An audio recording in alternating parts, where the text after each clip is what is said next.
Good evening, everybody. I don't have my crew with I don't have my crew with me here tonight. Inquisidor can't make it, and the Social Galactic crew hasn't checked in. So I'll just open up this stream with some singing. I love the colorful clothes she wears, and the way the sunlight plays upon her hair. I hear the sound of a gentle word on the wind that lifts her perfume through the air. I'm picking up good vibrations. She's giving me excitations. I'm giving up good vibrations. She's giving me excitations. Good, good, good, good vibration. Excitation. Good, good, good, good vibration. Giving me excitations. Okay, I think that's enough of that. It's kind of hard for a solo singer to uh, sing songs from a band that's famous for singing in parts. Uh, but hey, it looks like one of the SG crew is here. Um, but before I add him onto the panel, um, as you know, the recreation stream is doesn't have a topic, but I have a list of topics for discussion um, that I just thought throughout this, just that I thought about through this week.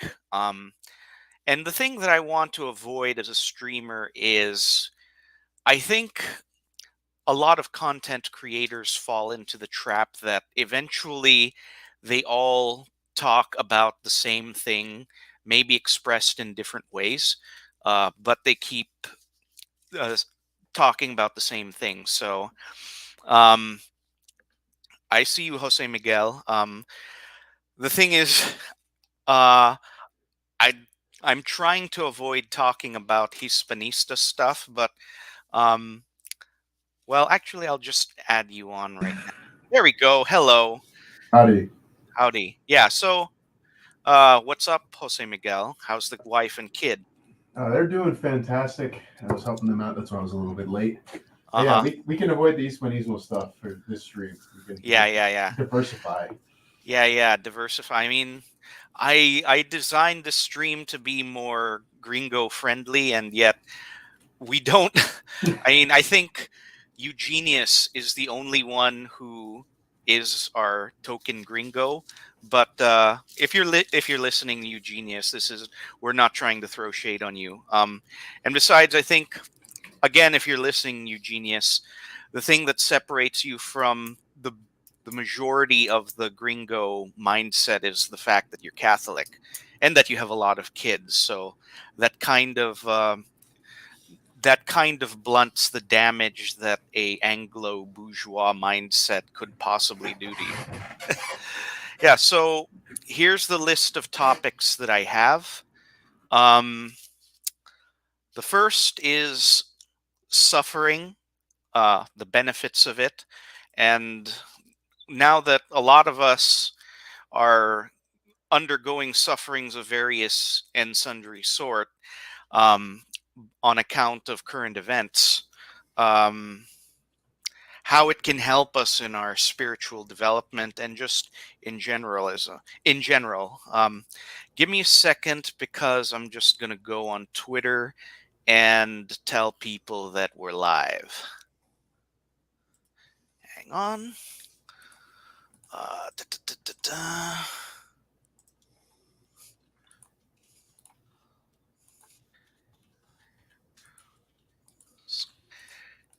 Okie dokie. Yeah.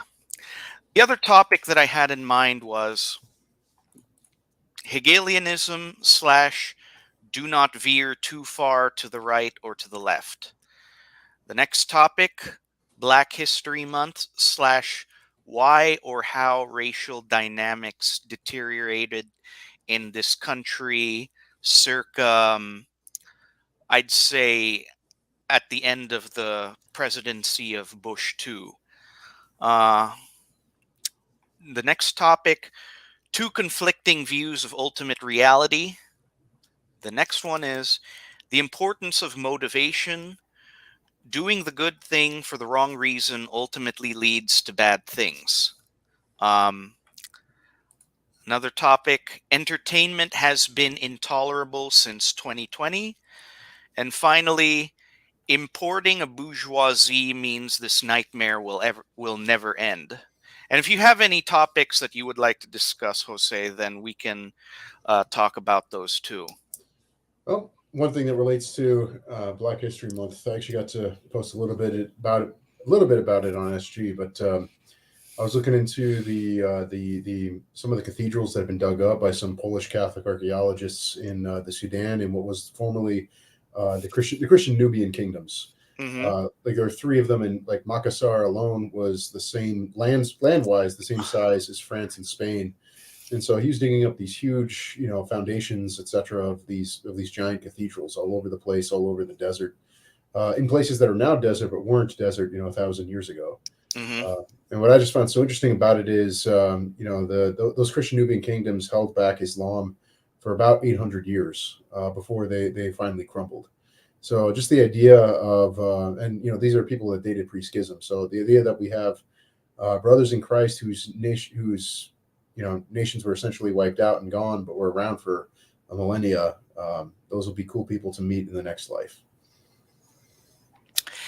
Yeah, there is a saint who is from, I think, from the era of classical antiquity, Saint Maurice. Mm-hmm. Let's look him up. Those are his people. Yeah, Yeah, those yeah. are his people. Well, actually, I think that Saint Maurice is actually a Copt. But the thing that I would like to bring up with regard to Saint Maurice is that he is a 3rd century saint from Egypt, and I would be yeah, you're right. He could be a Nubian, he could be Copt, but ever since the Middle Ages, 10th or 11th century, maybe even 9th, Saint Maurice has been depicted as a black man, and um, the reason why I bring this up is that even as early as even before the Crusades or the Age of Exploration, we already have a sense that white Christian Europe did not, uh, they didn't regard him as a lesser person or a bad person simply because of the color of his skin. But then again, I think the color of his skin is speculative because not all, I mean, there are very dark skinned Copts, but not all of them are. And I think um, we could we could argue or speculate that due to the Seleucid and the Roman invasions, there could be some admixture that would have lightened the phenotype of the Egyptians or the Nubians or whatever. So, uh, I guess getting back to the topic of Black History Month and the deterioration of race relations, um, I've had this speculation, and I think I think you may have talked about it too, Jose Miguel, that um, that the struggle between black and white is actually occult in nature, and a lot. And I told Eugenius this in the last recreation that uh, that a lot of our modern science, rather than this narrative of being a cold, hard, rational, empirical study of the natural world, actually has origins in the occult. So, uh, your input, Jose. Yeah. All right. So let's do this while avoiding Hispanismo, because I usually contrast the two. But I'd say It's interesting. So I read Jack Hinson's War, or Jack Hinson's One Man War. So, and this relates to race relations, because I have a very different view than most Americans in that I actually think that so go back pre-Civil War. If it wasn't for the Civil War, if slavery was allowed to naturally die the way that it did, like in Brazil, for example,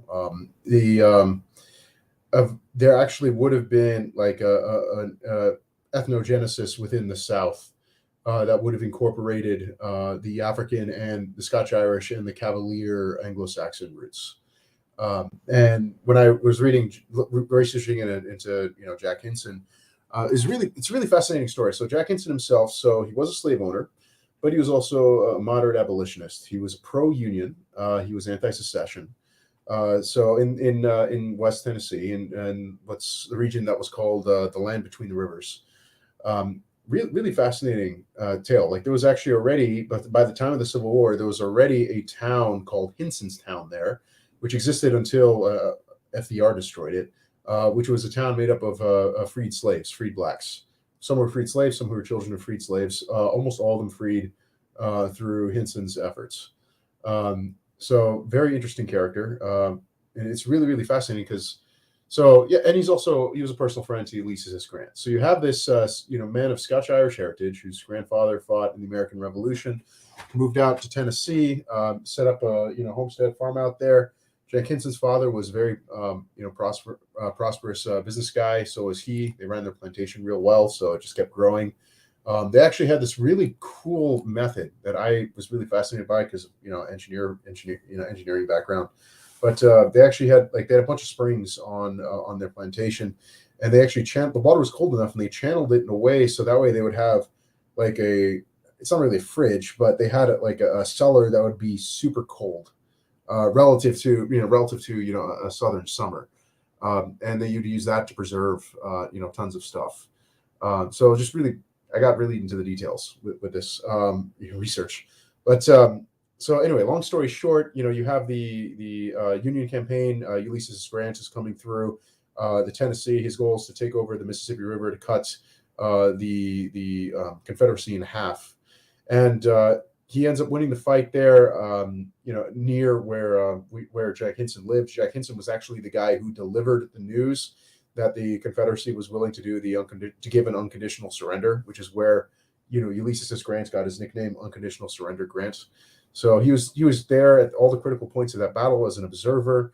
He was well respected by both sides. Also being a friend of Ulysses S. Grant, he delivered the news of the Confederacy willing to surrender. And in the years to follow, the Union was launching an occupation there, quite brutal.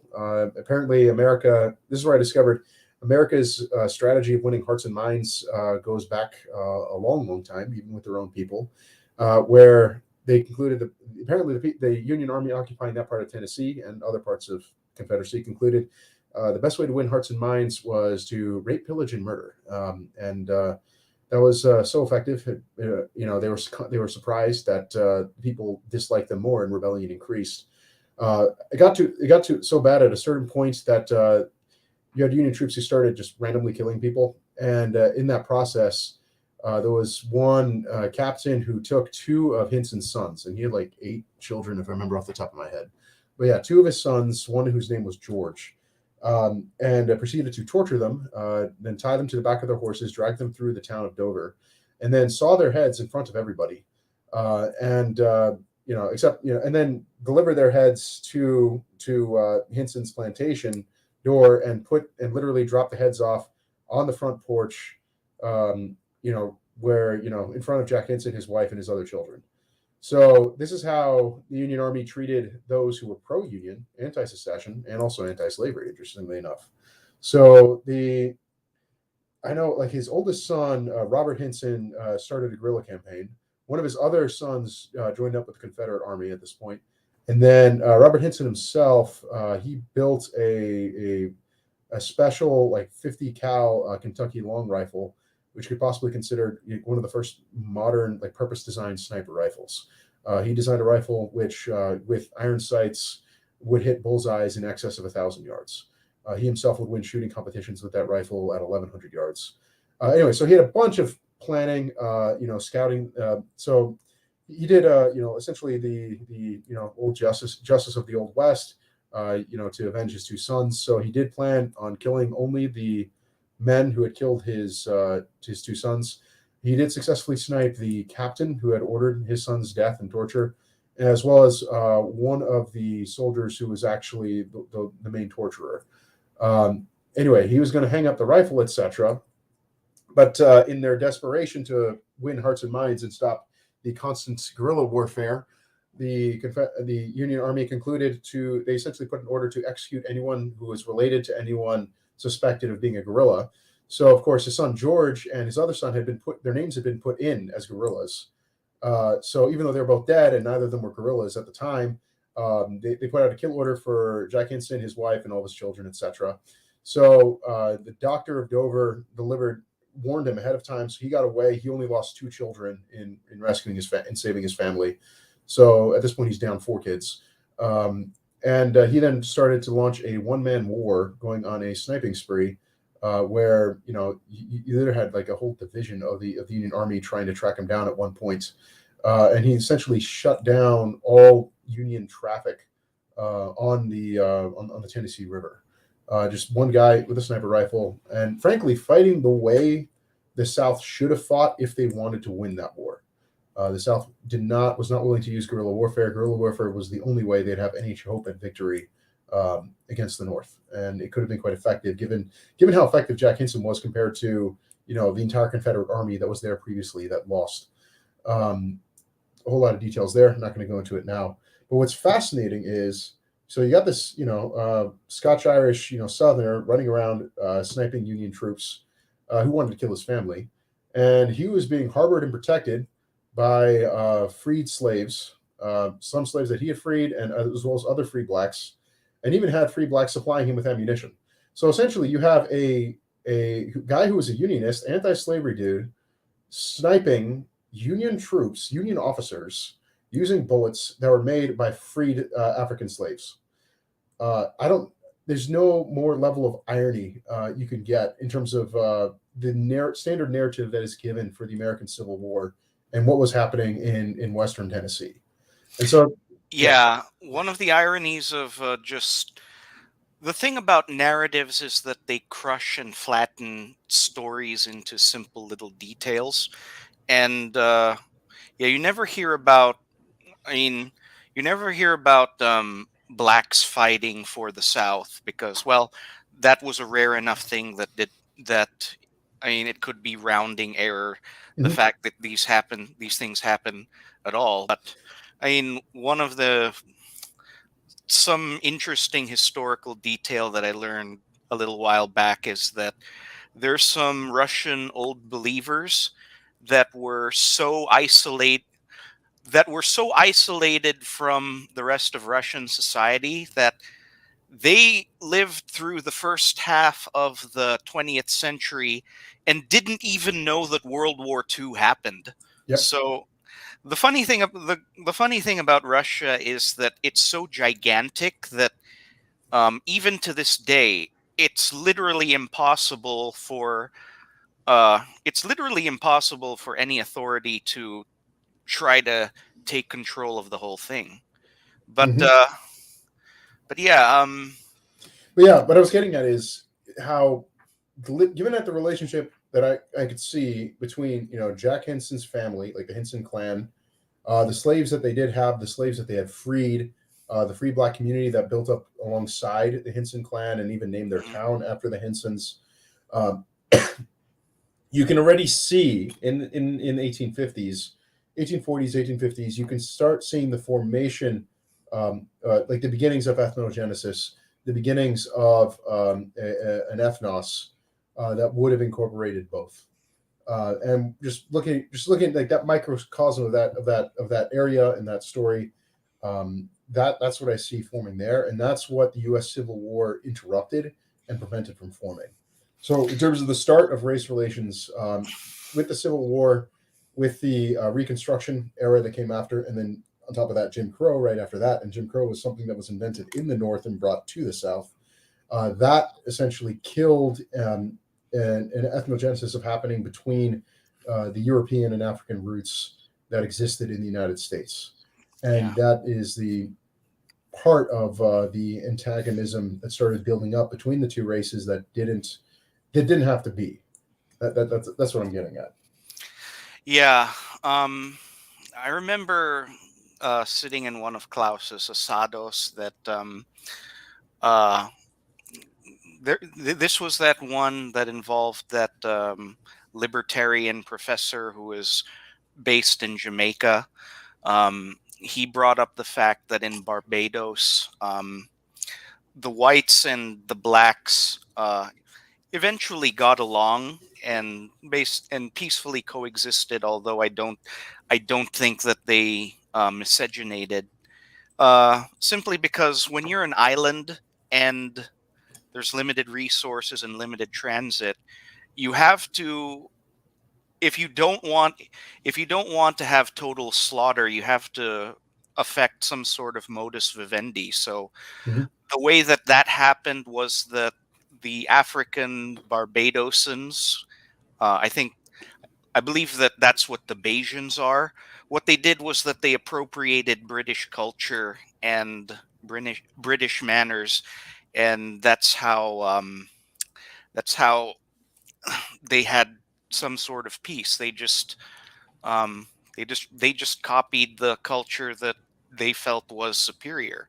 And I had if you watch that little update that I had with Inquisidor, um, I said that there's only two models of um, there's only two models of relate. So, I don't know if models is the right word, but there's only two possible outcomes of a highly developed society meeting a more lowly developed society. They are integration or extermination, expulsion. Mhm. And of course, Star Trek, being the nerdy, stupid series that it is, said, uh, no, we'll just have the prime directive where the superior species just leaves the other one alone and not take advantage of them. And it's like the prime directive, hi Inquisidor, the prime directive is so stupid because if the Spanish Empire existed in space, they would just colonize the cultures that the Federation didn't want to contact and then just build a coalition against the Federation. And free the world from Yeah. space communism. Yeah, free the world from spaceism. Yeah. Hey, greetings and salutations to you both. Hello. So you put your children down? Oh my gosh. You're gonna have to go to confession. No, it's an inside joke. Yes, a little bit of an inside joke, but yes, both of Yeah. my non-adult children are sleeping now, and my wife is doing her thing Yeah. in our chambers, relaxed. Mm-hmm. And so here I am for, Okay. I don't know, a few minutes, a few hours, I don't know, but here I am. Yeah, I mean, Until needed. if Inky is Might as going well. to, yeah. So now we're Exactly. a face doc stream. Hey, I've already faced docs my face, so people can recognize. Although my beard is longer and the top hair is shorter, but I'm growing it back because Yeah. the wife wants my hair up top to be longer. So Yeah, Yeah. good beard, my friend. thank you. Mhm. I got to rock it because so few people in my family can grow proper beards. So I'm like, Mhm. I lucked out. I got that European gene. I'm happy. Yeah, Indeed. I can't really grow a beard like yours, but unlike most of my relatives, I can grow a beard. But I shaved mainly because when I caught the Chinese AIDS, I was in bed most of the time, and the rustling of the beard hairs was starting to get to me, so I shaved. But And I'm by that, do you mean the flu of all time? No, not the flu of, well, not the flu like we knew prior to 2019, but the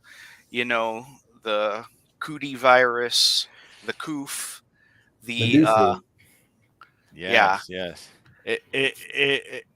Is that the Kofi rebranded? I'm trying to use verbiage here that nobody will identify, but is that the cooties rebranded El or virus del murciélago. Murciélago. Okay. on? Yeah. I mean, that's still the official narrative. And I'm not too worried about copyright. I mean, um any sort of action by YouTube against myself, because I'm a small channel and I don't really try to grow it. So I think I think that I think that as long as you're small, then you're not going to be in any trouble. But I don't know.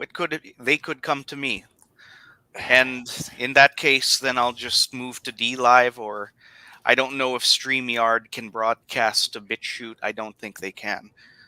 So So I listen. I certainly do not want to mean to interrupt you, but I thought the same thing. I thought like, hey, I have 100. I think I broke through 200. Recently subscribers, and well, we went through this in our live, right? That we did on our channel, but I put a video out and violation. I put another one mhm, out. I mean, less than 24 hours, and I would have gotten maybe like 20 something views, and within 24 hours, violation. So I'm mhm, thinking to myself, is it that I have, for lack of, I mean, I don't want to sound like a modernist, but for lack of better word, that I have a couple of, or maybe a dozen player haters that are subscribers that were like, oh, okay, all right, I'm going to report this video? Or was it, I don't want to use the word, I'm trying to keep it, but was Was it it a the, bot? yeah. Was it the algomorphic bot that triggered it? I mhm, don't know, but I'm a small channel as well, and I got punished. yeah. Well, I don't I know. mean, I don't know. I don't know that we could ever know. Right, I mean, right. I think the way to look at this is that we're here for a quote unquote good time, just not a long time. You can Exactly. interpret that however you wish. Uh, Did but I guess moving on to a different topic. Um, the other topic that I had in this list of random topics is entertainment has been intolerable since 2020. Now, I'll preface this by saying entertainment has been going terribly bad since I would say 2014. I would say that the inflection point of when entertainment was getting just horrifically bad was Ghostbusters 2016, which I never did see, but I found that entertainment has become it has been it has become a tool of exposing enemies of the regime, because uh, I don't know if either of you saw Fem Ghostbusters, because I didn't, but did you? I didn't I you? did That's the not, but question. you're referring to the Ghostbusteress, right? Yeah, the Yes. Ghostbusters. So it's like, of course, a lot of the Never bothered yeah, I with it. never saw it. Um, I didn't really. I saw the cartoon as a kid, and I don't remember it. And I saw the movies as a kid, but also didn't remember it too. So I had no particular attachment to the Ghostbusters franchise. But entertainment as activism, or more accurately, entertainment had um, and this was, I think, where the phrase get woke, go broke" entered the popular parlance. But something that you may have observed in the past few years is that no matter how woke and no matter how much these franchises spiral into the abyss, they never seem to go broke. And I think Well, it's When you got the Fed printing out money that gets loaned for nothing, that's why. I was Yeah, just about to you're not say, going to go how could broke. you go Like, broke when you print like money out of thin air? yeah, exactly. and More than one out of every 6 companies in the United States are zombies. Like they can't make enough money to pay the interest on existing debt. So they just depend on cheap credit from the Fed to keep going. Like mhm. most of the US, like I'd say a good third of the US economy should not exist right now. By the way, I was not trying to mimic you. It came naturally. It's just go like this. Yes, exactly. It is. I don't know. I don't know if that's like an Hispano flex or relaxation thing, but Hispano de Nueva York. Yeah, I do that. I did that. Yeah. I did it first, and then I noticed. Oh, espérate, Yeah, he's it's doing just- it too. yeah. Yeah, so I'd say Right. that Fem Ghostbusters inaugurated, um, like I said, entertainment as a means of exposing enemies of the regime, because having an all-female Ghostbusters is completely gratuitous, and and people just have to ask themselves why. Um, and of course, the more based and red-pilled would immediately um, immediately grasped onto the fact that this was just the revolution flexing its muscles. And the I think Vox Day put it best, is that they're not they're not putting out a product to entertain people. It's pure destruction for destruction's sake. And of course, when these horrid woke reimaginings of franchises come into being, um, the Hegelian, the Hegelian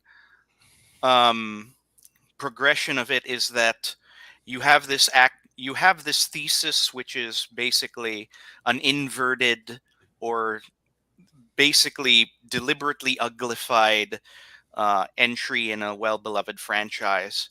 Then you have the antithesis, which is what the heck are you doing? You're ruining Ghostbusters, Star Wars, Marvel Comics, etc., etc. And then in the clash of this thesis and antithesis, it's not so much a synthesis, but what happens is you have you have the executives say you're racist, you're sexist, you're a horrible person, you should be punished, and all the while these these these films are not making any money. Well, Star Wars made a lot of money because brands have I would extreme say staying power. one thing about Star Wars, though, the Disney movies, the thing is, the money for Star Wars isn't in the films themselves. The money has always been in the toys. So, see it, like, what do you call it? Lucas, not C.S. Lewis. Lucas, George Lucas was a toy maker. Like that's his actual background. Like he wanted to make movies to sell toys. I actually know the guy who designed like the land speeder from the original Star Wars. He designed several of the other stuff for the original trilogy. Unfortunately, he's got dementia now, but older fellow, but very creative. But all of it was based on like essentially it was essentially like they designed a toy first and they put it in the film. That was the whole purpose of the film. Like he wasn't trying to tell a great story or anything. That was more of an accident. At least with the original fourth, fifth, and sixth. Like the goal was just to move toys. So even with Indiana Jones, even yes, like Lucas is just about selling toys. That's all he's about. So of course with Indiana Jones, he also had Spielberg involved. So you had some like, let's actually make a good movie too. But Star Wars original was just like a means to sell toys. And that's where he made most of his money. Like most of his money was in merchandise.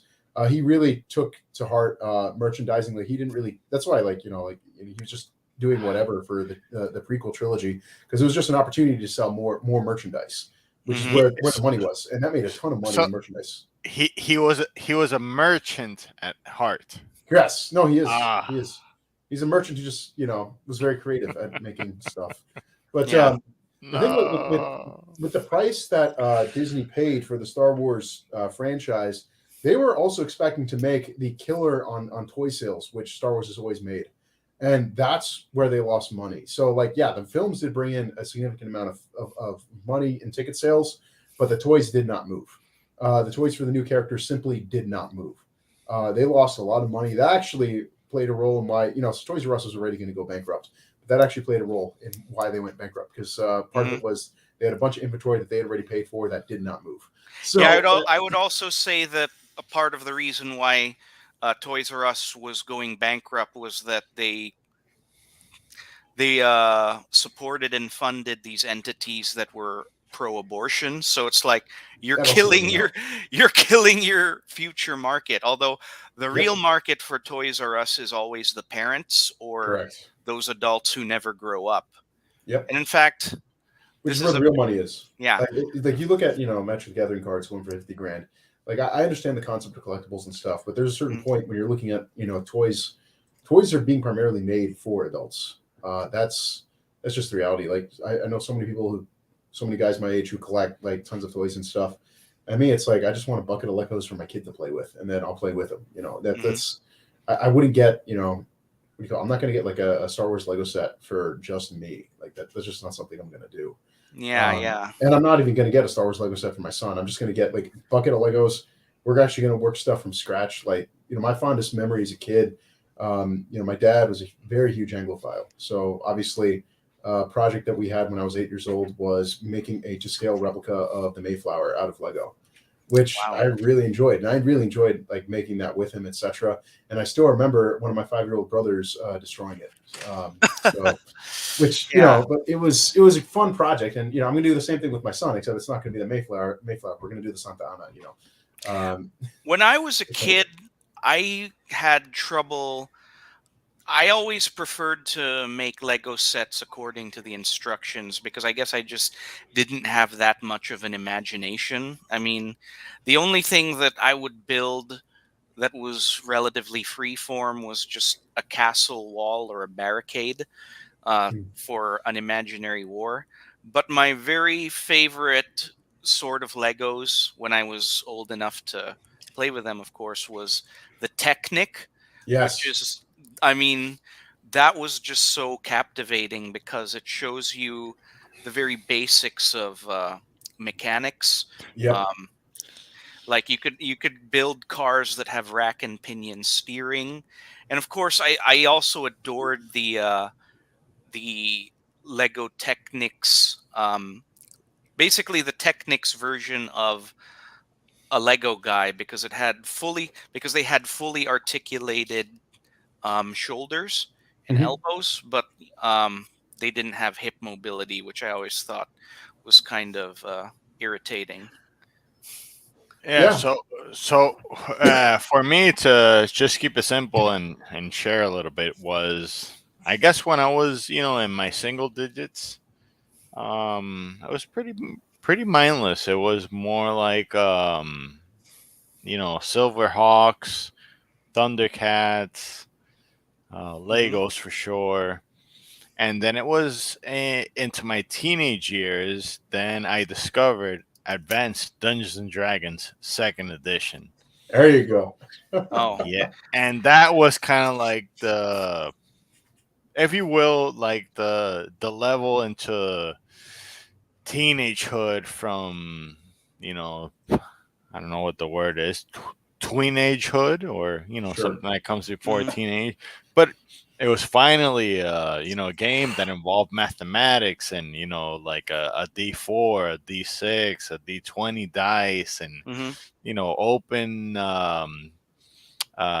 anything goes. Like what do you want to play as? Like who are you?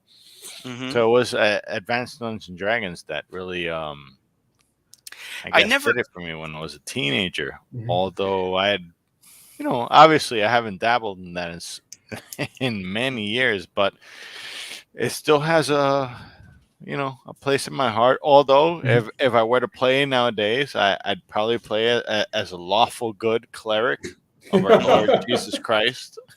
Hmm. Well, I would what? convince a DM like, "Hey, listen, I'm a Catholic cleric or Mhm. a Catholic paladin, and Exactly. Completely celibate for Yeah, reals. Takes the completely religion celibate." seriously. Right? Seriously.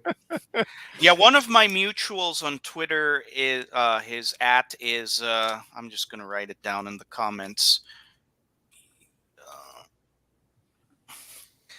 yeah, he's a huge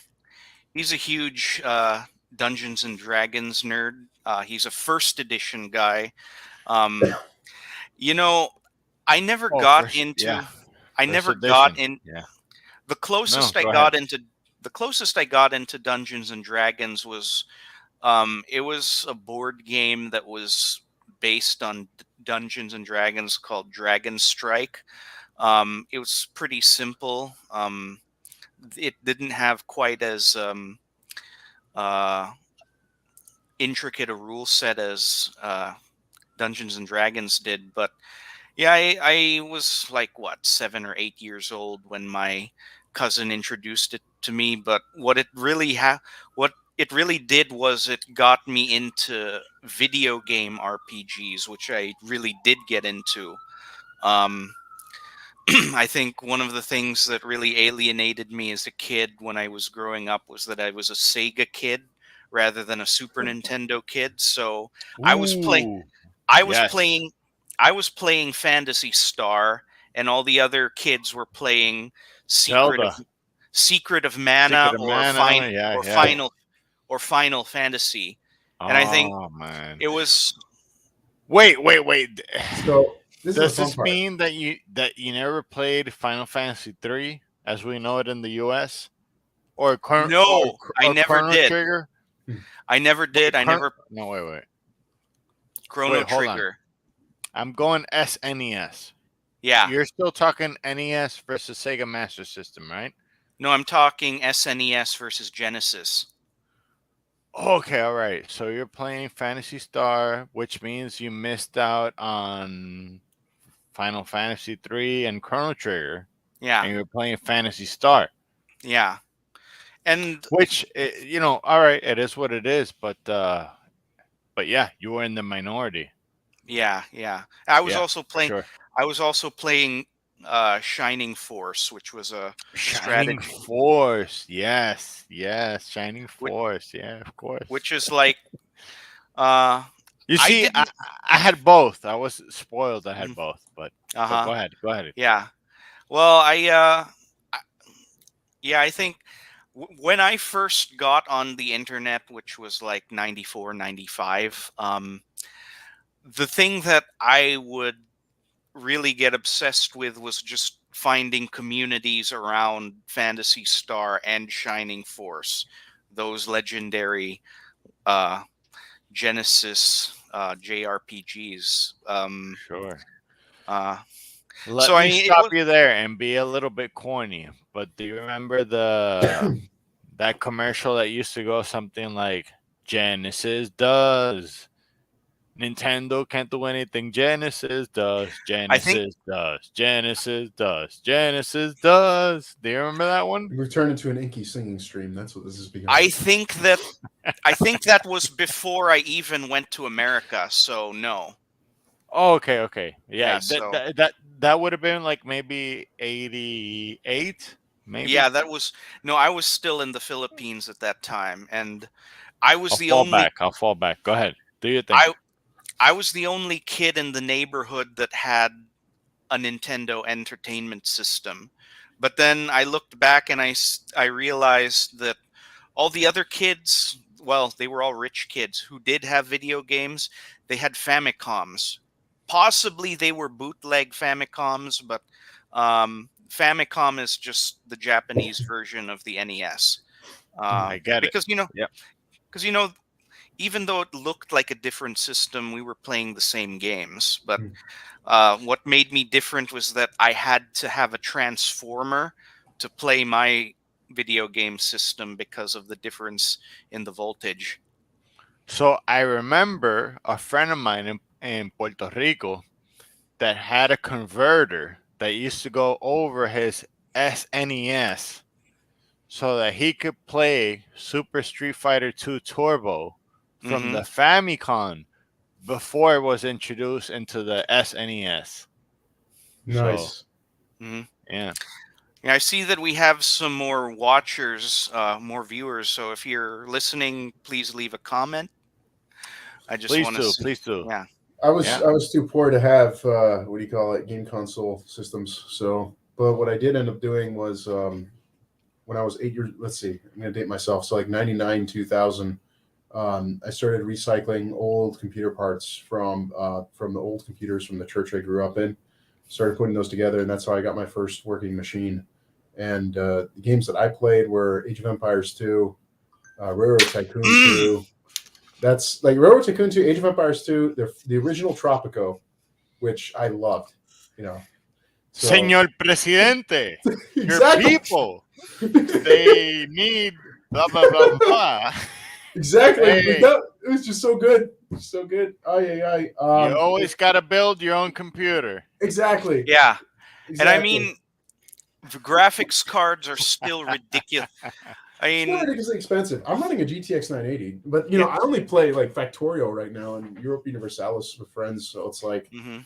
I don't need to go crazy with the graphics card. I wish I could upgrade my CPU, but Yeah. that's it. But yeah, I'm having trouble with my computer. Well, my computer right now because I just got a 4 gigabyte, no, 4 terabyte hard drive, and I've just been having a heck of a time trying to clone my system into my 1 gigabyte, my 1 gigabyte drive into my 4 gigabyte. Hmm. Why am I saying giga? It's tera. It's tera. There you go. That girl from Final Fantasy 3, aka 6. But One decade. yeah, yeah. The thing is, Best spellcaster ever. yeah, I. The thing is, that's I learned about MBR versus GPT the hard way thanks to that, and I think what I do believe that my BIOS can support booting from a GPT, but I don't. But I think that what happened was that this drive cloning software that I had did not actually clone the bootability, so to speak. So I think what I'm gonna have to do is that I'm gonna have to find another.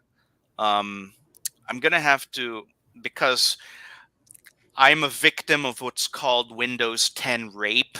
So I have to find a bootable device so that I can install it into that other drive, and I might have to just wipe it again, but that's okay because when I bought that, when I bought that 4 terabyte drive, I also bought a 2 terabyte external hard drive, so I have lots of backup space now. So anyway, this is what a recreation stream should sound like, not Exactly. me talking about nerdy I shit, I got that Klaus can't understand. I got But two terabytes hard drives I need to install in my desktop. So that's one's going to be we call I forget which RAID it is. The RAID where you got one and then the one's a mirror image of the other. So that'll be one of my main oh, backup. But yeah, I forget. yeah, My brain's too tired.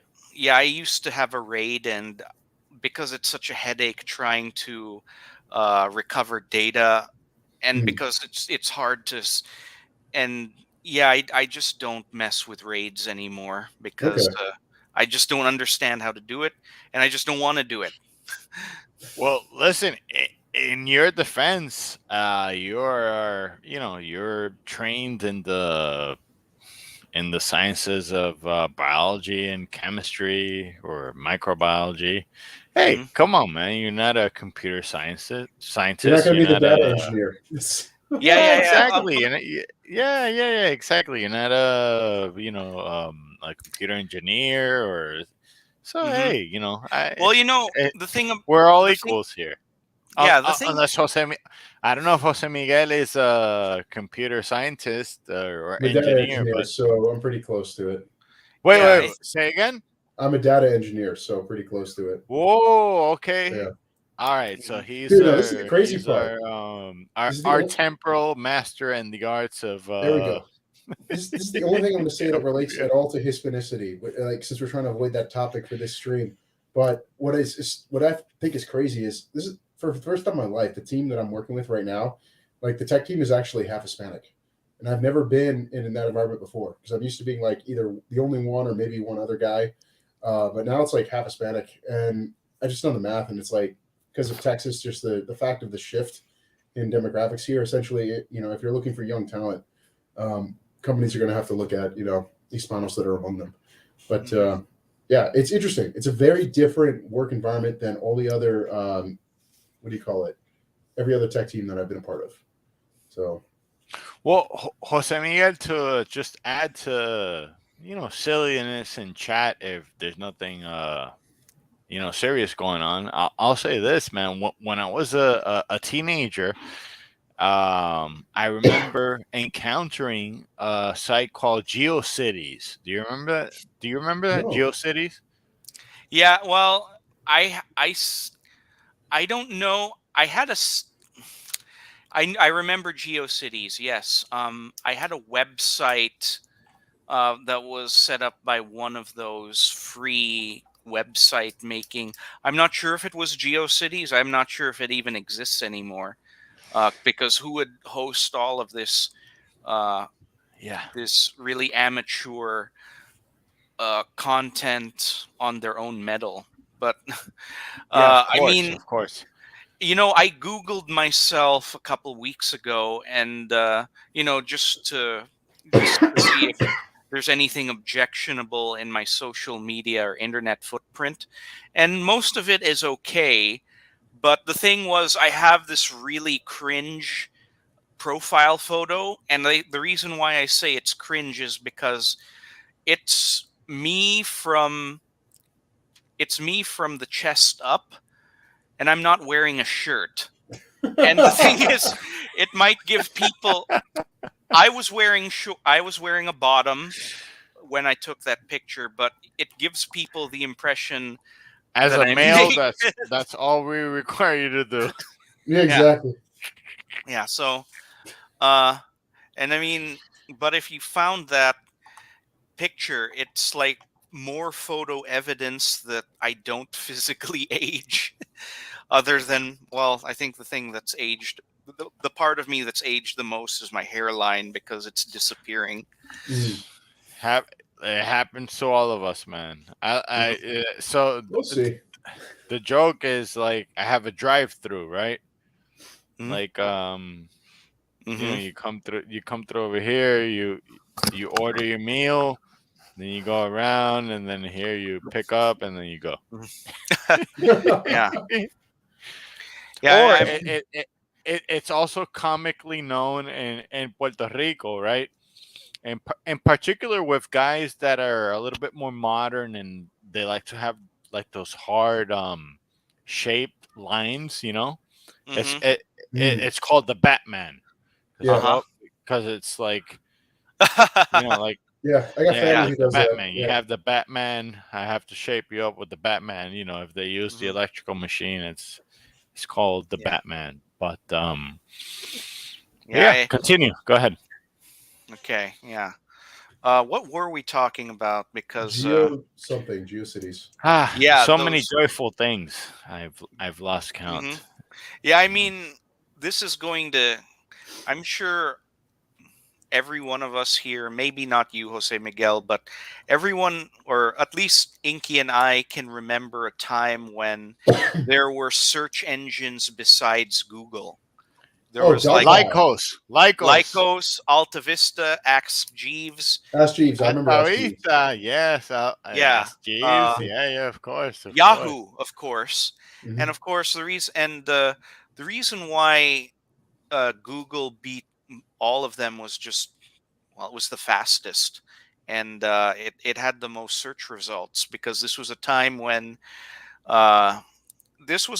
when internet gurus still believed in the free flow of information. They don't anymore, as you can attest to, Inquisidor. Uh, but yeah, I mean, It also helped that they had CIA money during the 2001 .com crash, whereas none of the others did. Hmm. But I'm just saying. Yeah. Back to our Excellent previous point about how entertainment has just gotten horrible in the past 6 or 7, maybe even 8 years. 2002 should have absolutely obliterated Disney because nobody was going to the parks. Nobody could go to a movie theater, and there were no movies besides. And there was their business model built around streaming was very questionable, very expensive, and let's just face it, very stupid. So I'm it's beyond obvious even to a fool that market forces were not keeping Disney alive. It must have been, Mhm. well, it must have been dark money, shadow money. They're a And zombie corporation now. That's the other part. Yeah. and I mean, considering what we Federal know, Reserve money. Yep. yeah, and considering what we know between the links of major media corporations and one financier from New York who didn't kill himself, then then Disney is being propped up with dark money. Yes. You know, one thing that pains me about all this, and recognizing that one of the, the. Oh no, wait. I'm losing. I'm losing contact between streams. But in the prior stream with do you know our friend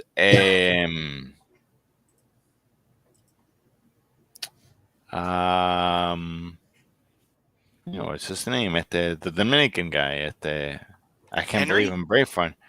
No, Henry. no, no, no.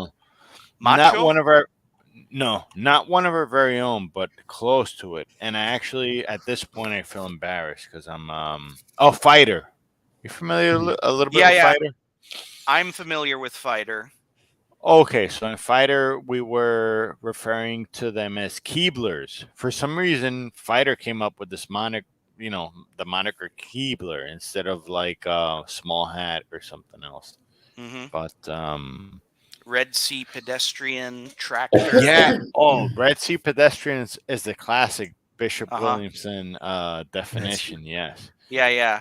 And And please go you know, ahead. Go ahead. okay, yeah. Go. This is coming from a traditional Catholic or coming from a based and red-pilled dude. One of the things that I don't share with the rest of my peers, intellectual peers, is that uh, I really just can't get into this mindset of blame the Jews for everything, because it's almost like going back to a previous point before you jumped onto the stream in Inky. It's almost like the Jews are the white people of white people. Mhm. So just like the just like how the whites are Well, to the blacks. And I mean, even if we know that the Red Sea pedestrians, the tractors, the let Keeblers, The tractor. let me help you take a shortcut. Can you blame the snake, or can you blame yourself? Mm-hmm. Exactly. Mhm. Well, here's the I mean, thing. I gotta Oh, say, go ahead. she's Go really ahead. pretty clear on Go ahead. that. Finish So, your. I don't know if I Yeah. throw a monkey wrench in it or Yeah. not, but I was going to Yeah. say that Corleone, as he said, it's essentially it's the nation. That's I felt like each nation has the Red Sea pedestrians that they deserve. Mhm. They flourish or rather, you'll find the Red Sea pedestrians flourishing where there are swamps. So in the swamp of sins. So if you don't have a swamp of Codriano. sins, yeah, Gorgiano, that's it. Thank you. Yeah. I'm sick. So operating at reduced capacity. But yeah, that's the whole point. It's like you got to look in the mirror. That's where it starts. It's the Mhm. same thing with like even just going through a lot of art history. It's like dang it, Masons like Bolivar screwed everything up. It's like, yeah, but masonry itself flourished where there was sin, where there was already rebellion. That's how the demons work. They need people to start sinning in order for them to be able to work greater evil. Yeah.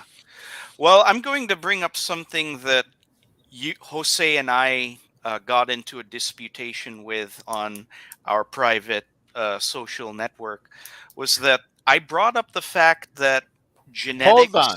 Private social network? Yeah, we have a private social network, Inky, and you're not invited yet. Actually, maybe. Well, I mean, all he'd I have mean, to do is get Let an me just account. exactly. Let me show you this beautiful, beautiful book. That's real gold, by the way. Oh So boy. anyway, And it's made with goat skin, yeah.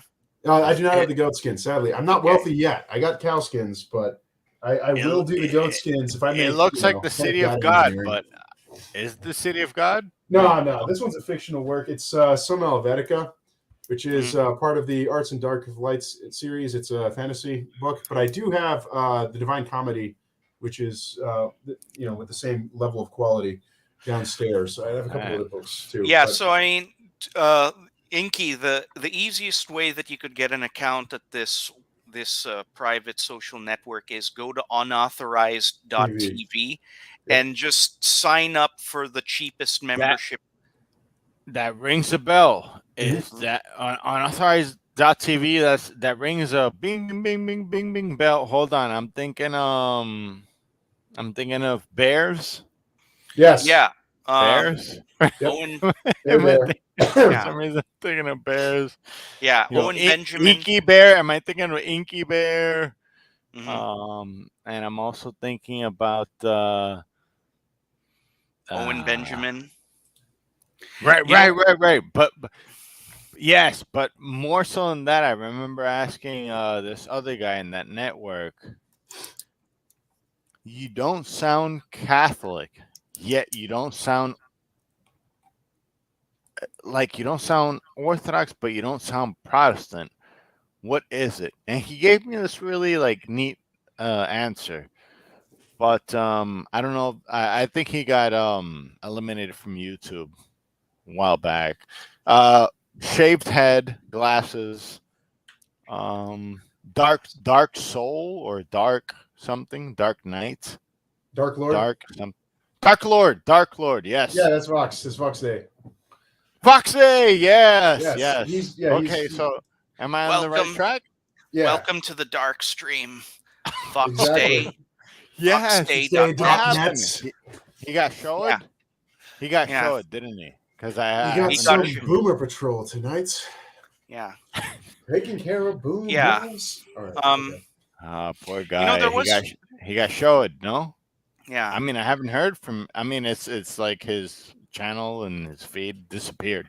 Yeah, no, he's going strong, and he's making these awesome books. So that I'm Mhm. totally funding, and I'm gonna keep throwing money at. So Yes, he was. Because I remember the last I heard of him, he said hey, I'm living in Italy. I've been living in Italy, and I'm working on these leatherback Yep. classics. He was doing classics. Yep. I'm going to divulge a dirty little secret. Is that for a while, maybe like before the Trump election, even though I have read and even though I had read Vox Day since 2003, Whoa.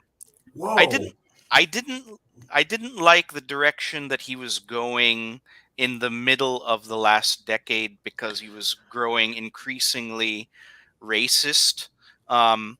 So He the thing is, hated. yeah, He's the I'm great not grandson of gonna Pancho say Villa's here, secretary. but- What are you going to Yeah. expect? yeah, but I But mean, different story. my disappointment in Vox led me to the Gamma Secret Kings Reddit, and but the thing is, as much as I disagree with super Vox, esoteric. Gamma Secret. Oh, King, those guys. I don't Yeah. remember those guys. Yeah. no, the funny thing I don't is, even want to know. I don't even want okay, to know. yeah, never. Basically, they're just a Reddit that trolls and makes fun of dissident right wing people, They're like main. demons who constantly accuse. That's what they are. Yeah. But I mean,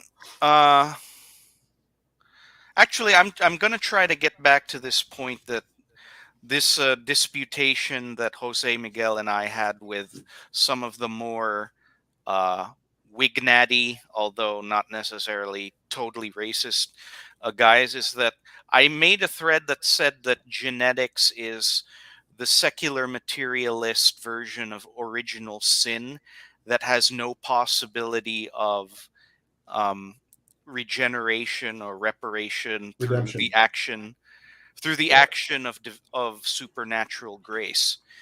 And uh, you know, y- Jose, you know Michael Witkoff? Yes. Yeah, I've met him.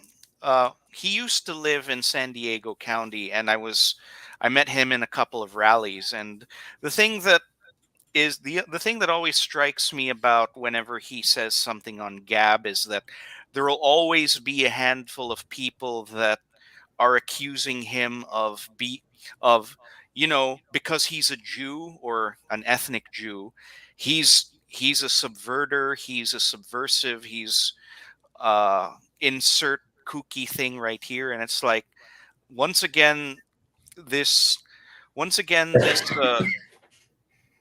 this secular materialist paranoia that has some adjacency with occult racial concepts rears its ugly head again because um like when I mentioned the conversos in when I mentioned the conversos in Spanish history, like, or the descendants of conversos like Saint John of the Cross, Saint Teresa, Torquemada, Mhm. um there's always the assumption that they were still a member of the tribe and subverting Spanish Catholic um, practice. And that is part of the black legend because Spaniards are either crypto Muslims or they're crypto Jews or they're actually Africans. uh yeah, I said let's not try to talk about Hispanismo, but there's no gringos on this. I'll just Yeah. point out, Spain converted practically all the Karaites, like, which is a massive number of Jews, and they converted to Christianity when that was because they were under Islamic rule when that was net negative, like they are moving down a class. So Rewind that, Miguel. They so converted all the, what was the the term you used? Karaite Jews. I don't even know how to. Karaite Karaite. Jews. So Karaites. Thank you. Yeah. Not not the Yeah. not the Sephardiya, not the No. Sephards, So the but Sephardim followed the Maimonides, the Talmud and all that. The mhm. Karaites, they were Jews who rejected the Talmud, who were Old Testament only. Yes. whoa. Yeah. Huge stepping stone here. They Mhm. Exactly. rejected the Talmud. Yes. So this is why they all ended up converting a couple centuries later. But Yeah. essentially, there's a certain point where all of their rabbis had got together and they were seriously debating all the prophecies in Wow. the Old Testament scriptures, and they realized, okay, so Jesus Christ is in fact the Messiah. So what do we do Mhm. now? And they all agreed, like, yeah, I guess we all should convert. And so the rabbis then announced to all the people, yeah, so the Christians are right. So we're gonna convert to Christianity now. And anyway, it was a bit of a hilarious kind of story because Maimonides, that was actually during his lifetime, if I remember right, because he put up a complaint with the Caliph. He's like, hey, a bunch of Jews are converted to Christianity, and the Caliph was busy with his harem. He's like, stop bugging me. I just want to sleep with my concubines. And Maimonides kept bugging him, and he's like, all right, go do whatever you want. And so then Maimonides, rised up all the Sephardi Jews, who then proceeded to attempt to massacre all the Karaites who had become Christian. And so they all fled north into the free Christian kingdoms, and and they were settled there. They were welcomed in by Wait, they flooded north. I misunderstood yeah, into Asturias, like the yeah, Visigoth. yeah, yeah, into Okay, the the Visigothic resistance. part. Yeah, and so Okay, they go ahead. intermarried with everybody. So that's why it's like the whole genetic determinism is stupid because given when the Karaites converted and the sheer numbers they converted in, like every single Spaniard, every single Hispano from even the Philippines, like everybody's descended has Karaite ancestry in us. Mhm. So ironically, this this is the one thing I'll give the independent fundamentalist Baptists right about. That was that guy like Stephen Anderson. The one thing he actually did that was good was where he broke down the whole descendant of Abraham, like making you special. Because if you take the descendant of Abraham, given the rules in the Old Testament, then like, okay, by that definition, the chosen people includes almost like most of the world at this point. Literally every single person who's Hispano. Because the sheer number, like the only people who came close to converting the number of Jews that the Spaniards did, and I'm talking pre-Reconquista, like before the Reconquista was won, the only people come close to it are the Russians, and that's it in terms of converting Jews. If anybody knows how to deal with Jews, it's Hispanos. Yeah, our ancestors and Russians, but and Russians, second place. Exactly. Oh my goodness, I don't know. Is this gonna take the stream down? I hope not. What I meant by that was something else. I certainly did not mean what I said. Which is very true. That point that Cephas just made. The debates in the Second Temple. I've actually been doing a lot of reading into that because I got some people who are from Calvinist background and they're trying to discover what did the early Christians believe. And of course, are they going to go to the church fathers? No, they don't, because Calvinists apparently. Before Augustine, no one counts. So they're going to Second Temple sources, but thankfully they're wise enough to not go to the Talmud. So they're going to the other stuff that's actually from the Second Temple. So I've been getting into that stuff too, and the actual debate. Jose Miguel, not to interrupt you, but sure. But rewind it a little bit for somebody like me that thinks like when you say something like what did the early Christians believed, I'm thinking like, well, what did the 12 apostles believe? What did the church fathers believed? So what is this other group that is asking what did the early Christians believe that differentiates from somebody like me who might be like, okay, what the Saint Athanasius believe? What the Saint Chrysostom's believe? So what's the difference? Please. So these specific group of guys, they're coming from a background which I was raised in, which is the idea that the church failed by 70 AD. So essentially, everything got corrupted. Rome corrupted everything, and everything went to hell, literally. So that's the background they're coming from, and so they're still in that mindset. So they're trying to go for them, they're trying to go to like what was happening in the Second Temple, because by instinct they have no reason. Second Temple, but this is great, but. Second Temple, please. So the Second Temple was rebuilt by Ezra and Nehemiah. So okay. So during the Persians. Exactly. Okay, no, I get it. I get it now. Sorry. All the way through to the destruction in, was it 70 or 72 AD? 70. 70 AD. Right. So that time frame. And so I've been going through broken and dispersed. Exactly. I've been going through some of the stuff from that era too, and it's fascinating because things you learn. One, the Jews prayed to saints. In the Second Temple, they prayed to saints. So they recognize the intercession of the saints. Two, they had iconography. So I'm like, all right. So the whole argument of the Hebrews not having a practice of intercession of the saints is completely false. They had it, and it's even in it's in Maccabees too. But the second part, they had iconography. So much for the Hebrews supposedly being iconoclasts. They weren't.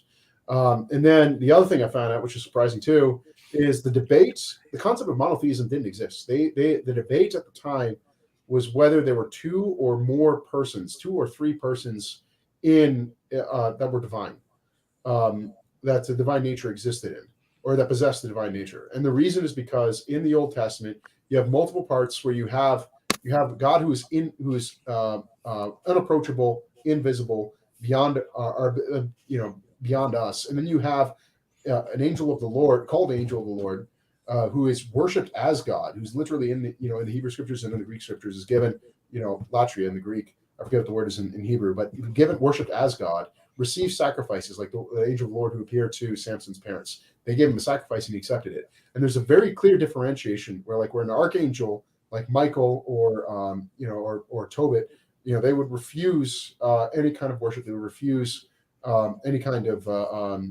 sacrifices. But you have this angel of the Lord character who does accept sacrifice, who is treated as divine.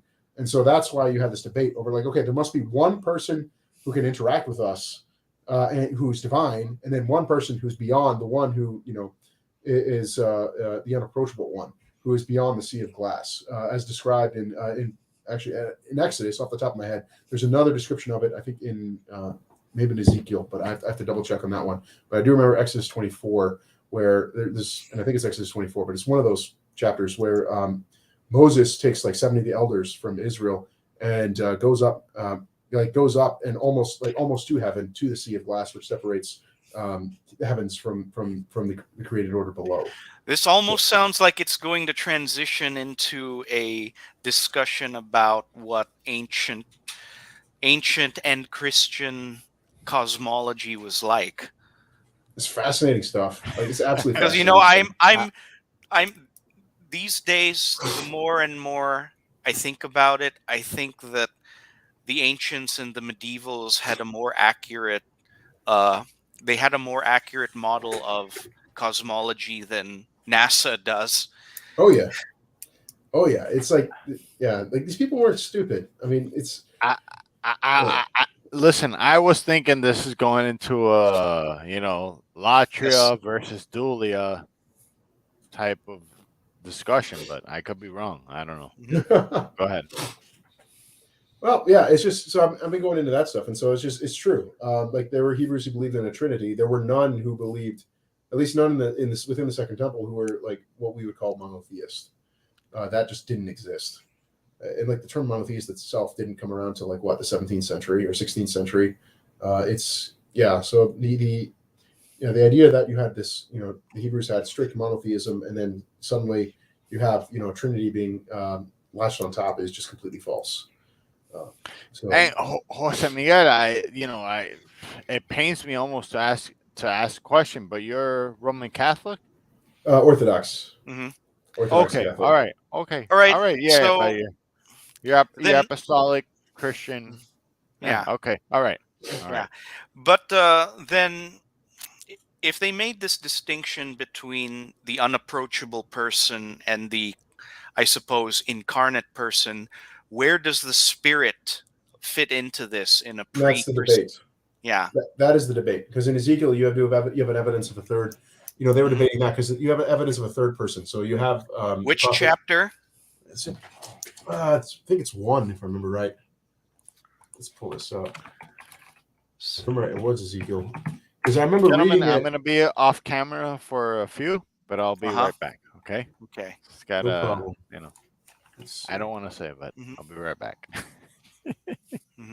Yeah. So you get in the 5th month, verse 2. It was the 5th year of the exile of King Jehoiakim. The word of the Lord came to Ezekiel, the priest, the son of Buzi, by the Kebar River in the land of the Babylonians. The hand of the Lord was on him. So you have this. You already have the logos, word of the Lord, who came to Ezekiel. Let me move down forward.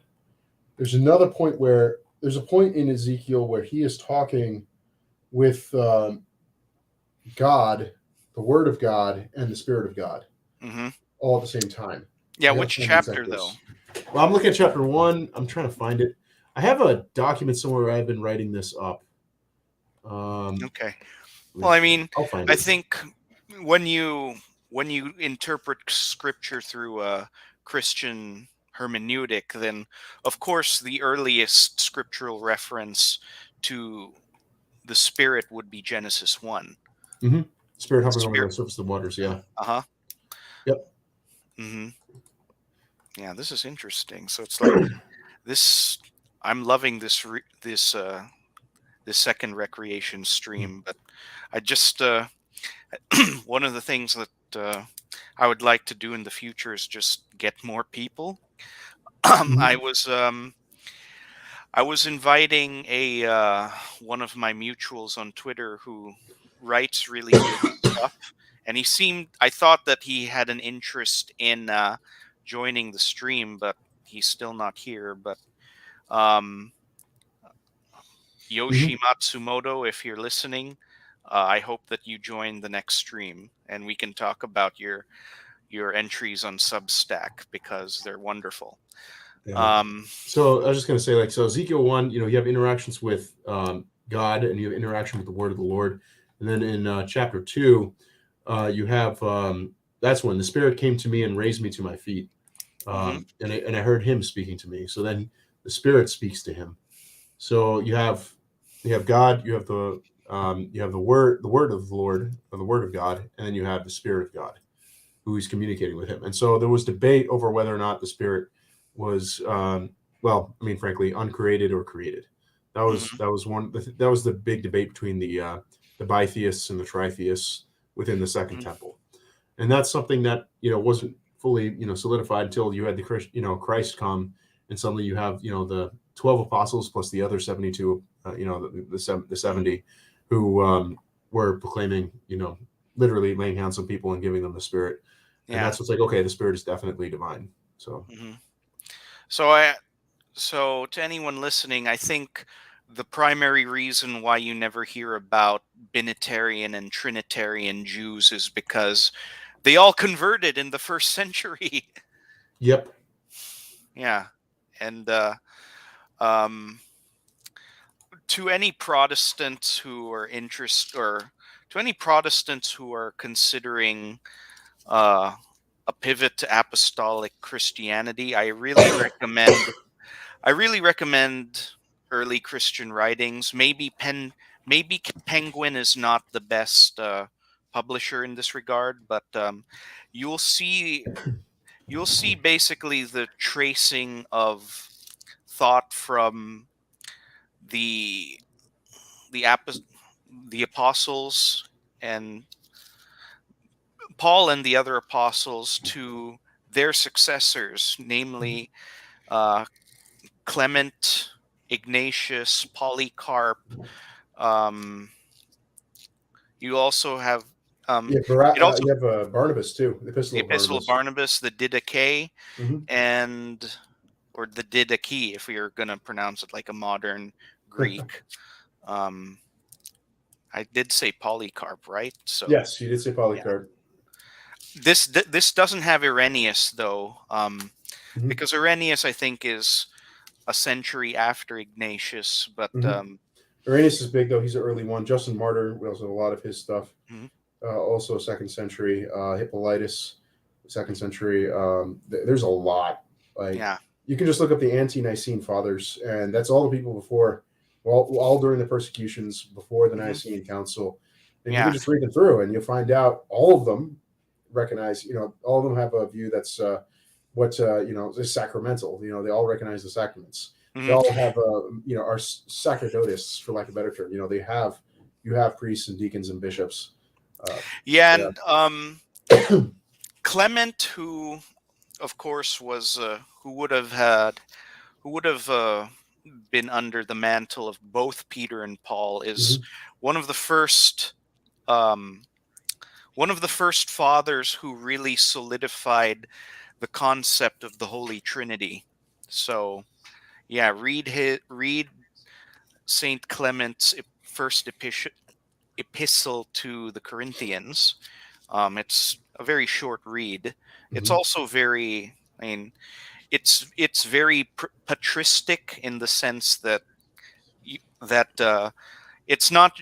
Don't just read these books just to find proof texts of such Mhm. and such a such and such a view of the early church, but also read them as if you were you were a layman under the care of Clement, or Mhm. you were one of his deacons. Use it Wow. to use it to improve your spiritual life. I mean, there's a reason why the fathers are recommended by the church as spiritual reading. Mhm. Now, not to interrupt, but Clement, was he a pope? Yeah, Yes. he was either Okay, the he was so either the third or the fourth. so here's the kicker. If I'm not mistaken, I got to visit his relics, his where his catacombs in Rome. Mhm. Is this Hmm. correct? Yeah. Yeah, he would So have I his went. relics. Hmm. Yeah, yeah. I actually went there. I actually went there when I visited Rome, and I it got a bunch was more. Yeah, it I was got a bunch close more to books elsewhere, but I do got Hippolytus, so that's like one of the second centuries peoples. But yeah, Hmm. so All right. and this, of Well, course, is on the apostolic tradition. It's like, oh no, there was an apostolic tradition. yeah. Such big things to discover. Yeah. Yeah, so we're getting close to the 35-minute warning. Uh, and we're not going to cover all of these topics, and I don't really care because the little interjections that we had are very entertaining, and I hope they'll provide fodder for further recreation streams. One of the things that I one of the things that I was thinking about, and like the last topic in this list, I'm not going in order, by the way. I said importing a bourgeoisie means this nightmare will never end. And the thing that got me thinking about this was that I found a Twitter account of a quote unquote based Asian who was talking about your typical based and red pilled race realism sort of things. And the thing about the thing ab- the thing that really betrayed his Asianness was the fact that he was complaining about discrimination, anti-Asian discrimination in university admissions. And what I was thinking was, why do you want to why do you want to support these institutions with your money, your time, and your mind?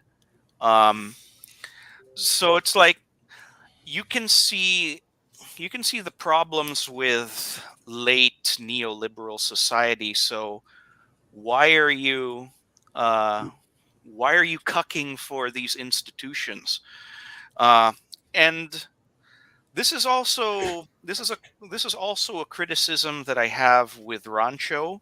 And Rancho, if you're listening to this, this is not, I don't want to start a beef, but one of the things that I've noticed with your content, Rancho, is that um, as much as you do, um, as much as you do promote or would like to promote a uh, like a Hispanic-led and Hispanic-based society, I think that y- I think that you're go you're going about it the wrong way because you maybe not you but somebody adjacent to your circle is trying to get into these elite institutions, these financial institutions.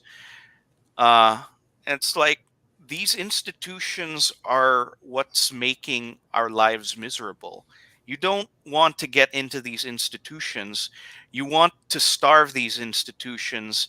And like Jose Miguel and I said, we need to make a human scaled society. And we Mhm. don't want to, what we, I mean, as much as I am a product, as I am a product of the system, because I went to the UC system for my undergrad and I just got my master's degree from Johns Hopkins University. Um, Oh, you've been in Baltimore recently, or no, that's remote because no, of the this It's was a source. very violent city. yeah. I was in Baltimore recently, but it had nothing to do with school. My The I apologies. I Yeah, detract, and it was just a foolish comment. Please no, no, proceed. no, no, no. It was all online actually, and I did visit Baltimore in 2017 because I was actually visiting Washington D.C. Uh, I was visiting Washington D.C. and I had a cousin, well, a distant cousin in Baltimore. It's only an hour and a half drive, so I visited Baltimore and I said, well, if I'm in Baltimore, I may as well visit the physical location of Johns Hopkins. But the point I was trying to say is, as much as I am a product of these institutions, I also recognize that these institutions are evil because Johns Hopkins was heavily involved in the propaganda arm of what I call the virus war. And Um, Johns Hopkins also hosts a lot of biodefense research, which I think even if you just scratch the surface, you'll see that a lot of our current troubles regarding current events that started in late 2019 and have continued with no end in sight. Johns Hopkins had Johns Hopkins and their research has their dirty fingerprints all over it, and it's like um, a lot of money laundering goes through the university system and through the financial system. So it's like um, I guess a excuse me. I guess a way that you can think of this is: have either of you played the Portal games? Yeah. Portal, Okay, Oh yeah. Portal. yeah. So you know how in I've Portal, not, but I have. Even though I've not played them, I feel like I have a good grasp with them because it was just so popular, so inevitable, and yeah, you just okay, kind of like hold on. try to get from space A to space B. But I want to answer a question here, um, from based Oppenheimer. I hope you're still listening. What exactly is the problem with Rancho's strategy? Um, I would say that the problem with Rancho's strategy is that wait, the inst- first, what What is is Rancho's Rancho's? strategy? Yeah. Yes, You yes. gotta get Okay, that. You gotta do that because I might disagree with you in terms of what I think his strategy is. okay. Rancho needs to be on the stream, and then There we we go. can Because we can. yeah, because I'm gonna tell you from my perspective, like Rancho's fighting the information war, which is fantastic. Like I have Okay. deep admiration for him on that. I literally I started since his first thing on YouTube posted. Like I literally was like one of the first couple hundred people to watch. His first Mhm. what was that with the Shivo, that whole thing. I remember Mhm. seeing that when the view count was less than 4 digit, not even 500. That's what do you call it? Like so, yeah. Oh, I I'm think not. I have no criticisms for him, but like for not for I mean not for Shivo, but for Rancho, I got no criticisms for what Rancho's doing because Okay. what I see him doing is he's essentially helping wake up for causing what I would call real racial awareness among young Hispanic men in particular, to realize, wait a second, we have a history, we have an ethnos, we have faith behind us, like we can draw on in order to build something new. So there are people who take that and they're like, okay, in terms of what to do, actionable items. There are people who are like, all right, let's get into these institutions that already exist and work our way up, etc., and take them over for our own purposes. Mhm. So that strategy I see as being a failure, given that Anglo-Saxon institutions are not human friendly. They're not designed to be. They're not human scale, and they're at the end of their lifespan, and they're now going to be collapsing from their internal contradictions. Welcome, Oppenheimer. Welcome to the stream. Yeah. Yeah, I was listening right now, but I'm not understanding the criticism very well. Like, could you like? Yeah. So, well, hold on. I'll put in my 2 cents, Jose. I would say that most of Rancho's strategy is good in that he's encouraging young Hispanic men to get responsible, to actually form families, to get right with God. Um, that's actually a pretty good strategy, and uh, I have no objections to it because it's just basic good Christian living. The only thing that I personally have a contention with is that I don't think that trying to get into elite American institutions is a good idea because a lot uh, a lot of naive Christian evangelical Christian thinking back in the 80s and the 90s is I'm going to put Junior into the public school system because with the light of Christ in him he's going to reform the system, and Junior ends up becoming gay or a drug addict or whatever, blah blah blah. It's just that these systems are corrupt, and you should not put your children or yourself in them. That's all. And Yeah, I there's a mean, reason. That's why I'm not working in big tech. Like, I could make more money in big tech, but I like the fact that where I'm at, I got scratch and ownership stake in the company. But yeah, that's I agree with that in the sense of like these institutions are dead and dying, and they're just IQ of 151. Just the math doesn't work. Like, there's no way for these things to survive. Like, take for example, like, so let's say like, okay, we get the Southwest, we get Florida back. Like, hey, we got the school interstate system. It's not going to be worth anything. Why? Because the interstate system itself was designed to fail from the beginning. There's no way to make that interstate system actually something that can be sustainable in the long run. Likewise, most U.S. towns and cities have, especially in the Southwest, sadly in the South in particular, they have sewer systems that are not designed to last. They're literally designed to fail. Not just planned obsolescence, but from a financial perspective, American urban planning is done in a manner where a city is doomed under no matter what circumstance to go bankrupt and essentially die. It's the irony of so people talk about that's called the Cloward-Piven strategy, yeah. where So like this is actually a criticism I have for people who are like, hey, look, black run cities get completely destroyed. I'm like, all right, yeah, well, look, Detroit, Baltimore, take these two cities. Neither of them were built they were built by white people, but they did not build it to be sustainable. These were cities that were built to function to be profitable in the short run. They were not designed to last to begin with. You could have replaced the entire black population of Detroit if they still had the same zoning laws, the same building codes, etc. That city was still doomed to die. Granted, it probably wouldn't have been as violent because the Japanese aren't, much more peaceful, but they'd all be dead broke as long as they stuck with the playbook for urban planning from the Anglo-Saxons.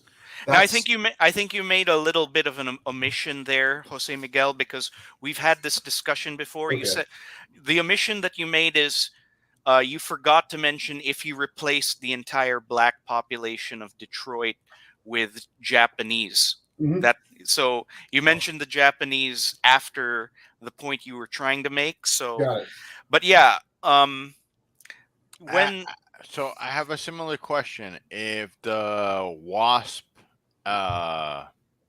Judeo alliance would have never brought a African American labor, for lack of a better word, from the South to Detroit, to Philadelphia, to New York, to all these cities, how do you see Detroit then? If that plan would have never culminated? Oh, the city would still be the people would still be poor. The city would still die. There's less robberies and stabbings. You wouldn't have the same. You wouldn't have the same violence. You wouldn't have the same robberies. You have a very different profile in terms of crime. But the city itself would still go bankrupt because of the fact of how sewage systems are designed, how transportation is set up within American cities. They're set up in a manner that is completely and totally dependent on debt, and debt that grows exponentially that you can never pay back. That's the problem. Like, city infrastructure is intentionally designed not for the well-being of the city, but for a banker's profitability.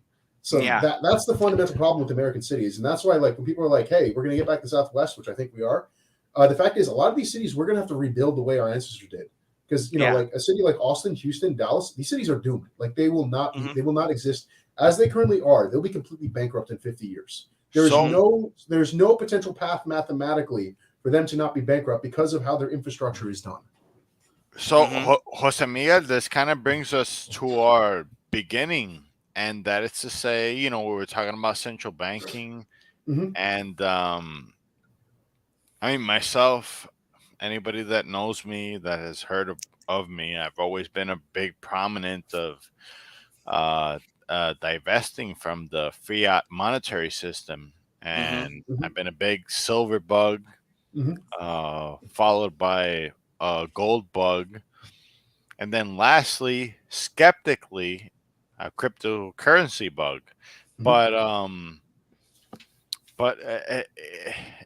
in other words, is this really linked to just usury and printing money out of thin air? Yes. Versus real money that we've always.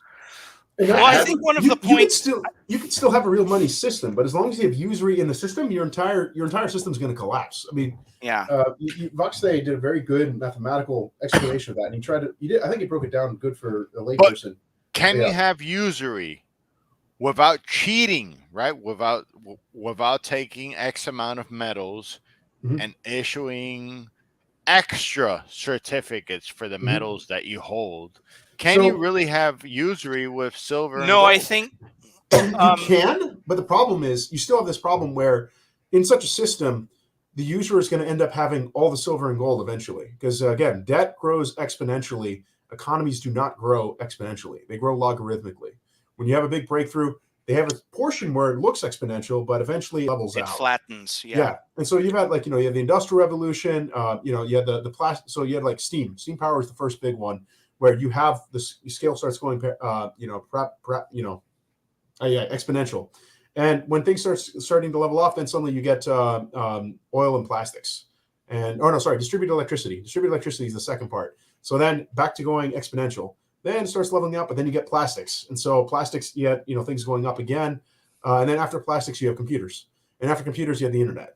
So And what happens after the internet? exactly, but the point Man-made is, horrors beyond your exactly. comprehension. So even with The that, if you look, metaverse. so The metaverse. a big problem with using GDP as a measure for wealth is GDP includes debts, Oh, yeah. and it counts debt as wealth, which is a huge problem.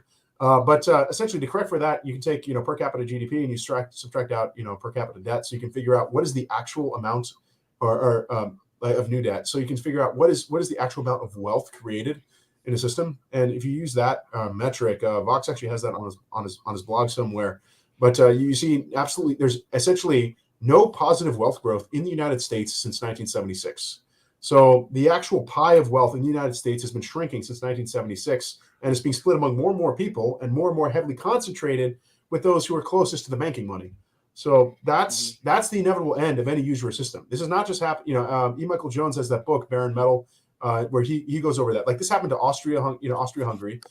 This happened to a lot of people. This happened to the Roman Empire. This happened to a lot of people. You don't need to have fiat currency. Fiat currency will just make the end explosion worse. But if you have usury in a system, you're setting up your system you're setting up your nation to fail, or your system of government to fail. You're setting up your economy to fail, and it takes time. It can last a while, and in a sense, the debt empire, the Anglo-American debt empire has been extended because of these breakthroughs in technology. But even with that, you look at the and size, also because of warfare. exactly. So and also the plundering China no. with the opium trade and all that other fun jazz. So you look at more small hat wars. yeah, exactly. But you look at like the derivatives market, like these are like derivatives of debt instruments, and this whole market is far more massive than the actual real economy. In the United States. So the U.S. economy is completely and totally financialized, and so that's why it's like these institutions are worthless. Like they're absolutely worthless. Like objectively speaking, if you had a king rise up and be like, hey, debt jubilee, which is actually how the Western Roman Empire got conquered. That's a whole different story. But someone take over the United States, be like, hey, make me dictator, I will wipe away all the debt. Like that alone results in a huge boom in American growth. Same thing with Japan. So when people talk about, oh, look, Japan, they're dying, etc. And yeah, if they don't get their birth rates to turn around, they're gonna die. But the thing is, you look it down. The reason why their young people aren't marrying and having kids is because they're working like 60 hours a week. Why are they working 60 hours a week? Because they have this massive debt load in their economy that young people are getting taxed to support. So they're working these crazy hours to pay interest. And essentially, Japan, if whichever Japanese prime minister, or if the emperor suddenly got all the power again, if the emperor was like, okay, I'm going to wipe out all the debt in Japan, their birth rates will skyrocket. Like their birth rates will Wait, how are these young people paying for the interest on whose debt now? So this is the entire debt load of Japan. So you got public debt, private debt. So they pay for for private debt because housing prices, etc. All prices are far higher than they should be because you have interest priced into the system. So Okay, that makes sense. Yeah. So that's where the private burden comes Right. into place. Like their prices will collapse if, like, suddenly a guy working as a carpenter apprentice at 19 could buy a house if you remove debt completely from the system. And the same thing would happen here in the United States. I mean, put in comparison, I had a great grandfather who was working as a boat maker in Prince Edward Island. And granted, it was really poor back then, but a young man, 19 years old, who was an alien, was able to have his own house and have 7-8 kids. The same thing with my grandfather who moved here to the U.S. Like in 1950, for me to make to have the same level of purchasing power that he had at 1950, I would have to make like $300,000 a year right now to have the same purchasing power, which is just absurd. Yeah, to Jose think about. Miguel, I Yeah. just wanted to interject that Sure. I think one of the things, maybe it's just because you talk way too fast, but Yeah, sorry one of about the that. ways that one of the ways that The micro debt machines guy. Yeah. one of the ways that debt really distorts the economy is that it really it destroys the information function of the pricing Yes. mechanism, because Yep. and Vox, this is also a point from Vox Day, but one of the points he makes is that the examples that he gives is that there's a guy that's auctioning off his motorcycle. One bidder says, I can give you 2,000, and another bidder says, I can give you $6,000. I have to borrow it, but I can give that to you. And so this is how prices skyrocket, because there's this fake money floating around. Yep. It's how both housing and especially education in America have gotten, like, the prices don't make sense. Yes. How is it that you have a house in Santa Monica that's just a little shack that costs $2 million, that Exactly. costs $200,000 in Middle America? Is it I will location? I mean, Exactly. I'll speak sure. slower this time because I can break down the house pretty simple for most people. So right now, a house, where I'm living, costs about 8 times the annual salary, like the median annual salary. So historically, in a normal, like for almost all of human history, housing prices were flat relative, like they were stable relative to income. You'd expect the median housing price to be between 2 and 3 times the median annual income of a given location. So 2 times if you're looking at a rural area, 3 times if you're looking towards very heavily urban area like Manhattan. So 2 to 3 times is the norm throughout all of human history. And then you have unrestricted mortgages within the housing market in the United States, and suddenly housing prices are just going up and up and up. And to the point where, like, how much is a 1-bedroom apartment in Manhattan? Like what, $1.2 million or something crazy? And our boomer parents fell for the psyop that real estate always goes up, because they didn't look below the surface. So that's a way that we pay the price for usury, even though, like, I have no debt, but it doesn't matter. The fact is, to get a house or something, way more expensive. Like, the amount of money I'd have to save, just cash flow, is absolutely absurd, which is why, like, the only way I'm ever going to have something, to live in is, if I, what I'm doing right now, which is, getting a bunch of, like, solid friends, all of us, in this case, over Orthodox Hispanos, and we're just going to buy a little piece of land. We're going to live on it, and we're going to build our own places, because prices make no sense. And this is the crazy part. Well, your land needs, just as a bit of a tangent, your land needs to have water, or else it's totally useless. Exactly. Water is everything. That's like the one thing. Yeah. So I think we can continue the conversation without mentioning that no longer are regular people bidding the prices of homes, but we have now, like, BlackRock buying homes. Who's getting free debt money from the Fed. Yes. And they're buying homes. They want Continue, to keep that bubble please. going. Go ahead. They want to price, again, it's a very brilliant way of population control. If you're a bunch of evil overlords and you control the banking system and you want to reduce human population, make it impossible for young families to be able to have a house. They're not going to have kids. People won't get married. And that's the thing. Like, all prices, anything that people borrow money for, the price is going to get distorted. The pricing mechanism breaks. And I know people talk about capitalism versus socialism or whatever economic system. I don't care about the ideologies of economics. I care about the tool sets. Like, what are useful tools in a given a given ideology, like, pushes. And in the case of the capitalists, the one thing they got that's really, like, a very powerful tool is the pricing mechanism. And the irony is that pricing mechanism tool is the best argument against free markets, because in a free market with usury, where usury is unrestricted, that distorts, as Stefa said, that distorts the pricing mechanism. It makes it no longer work. Mhm. So it The breaks information market. the information aspect Aspect of breaks. the pricing mechanism. So the irony is, the capitalists have this really awesome tool, but then they break it. But Hang on, Jose. Go. Inky.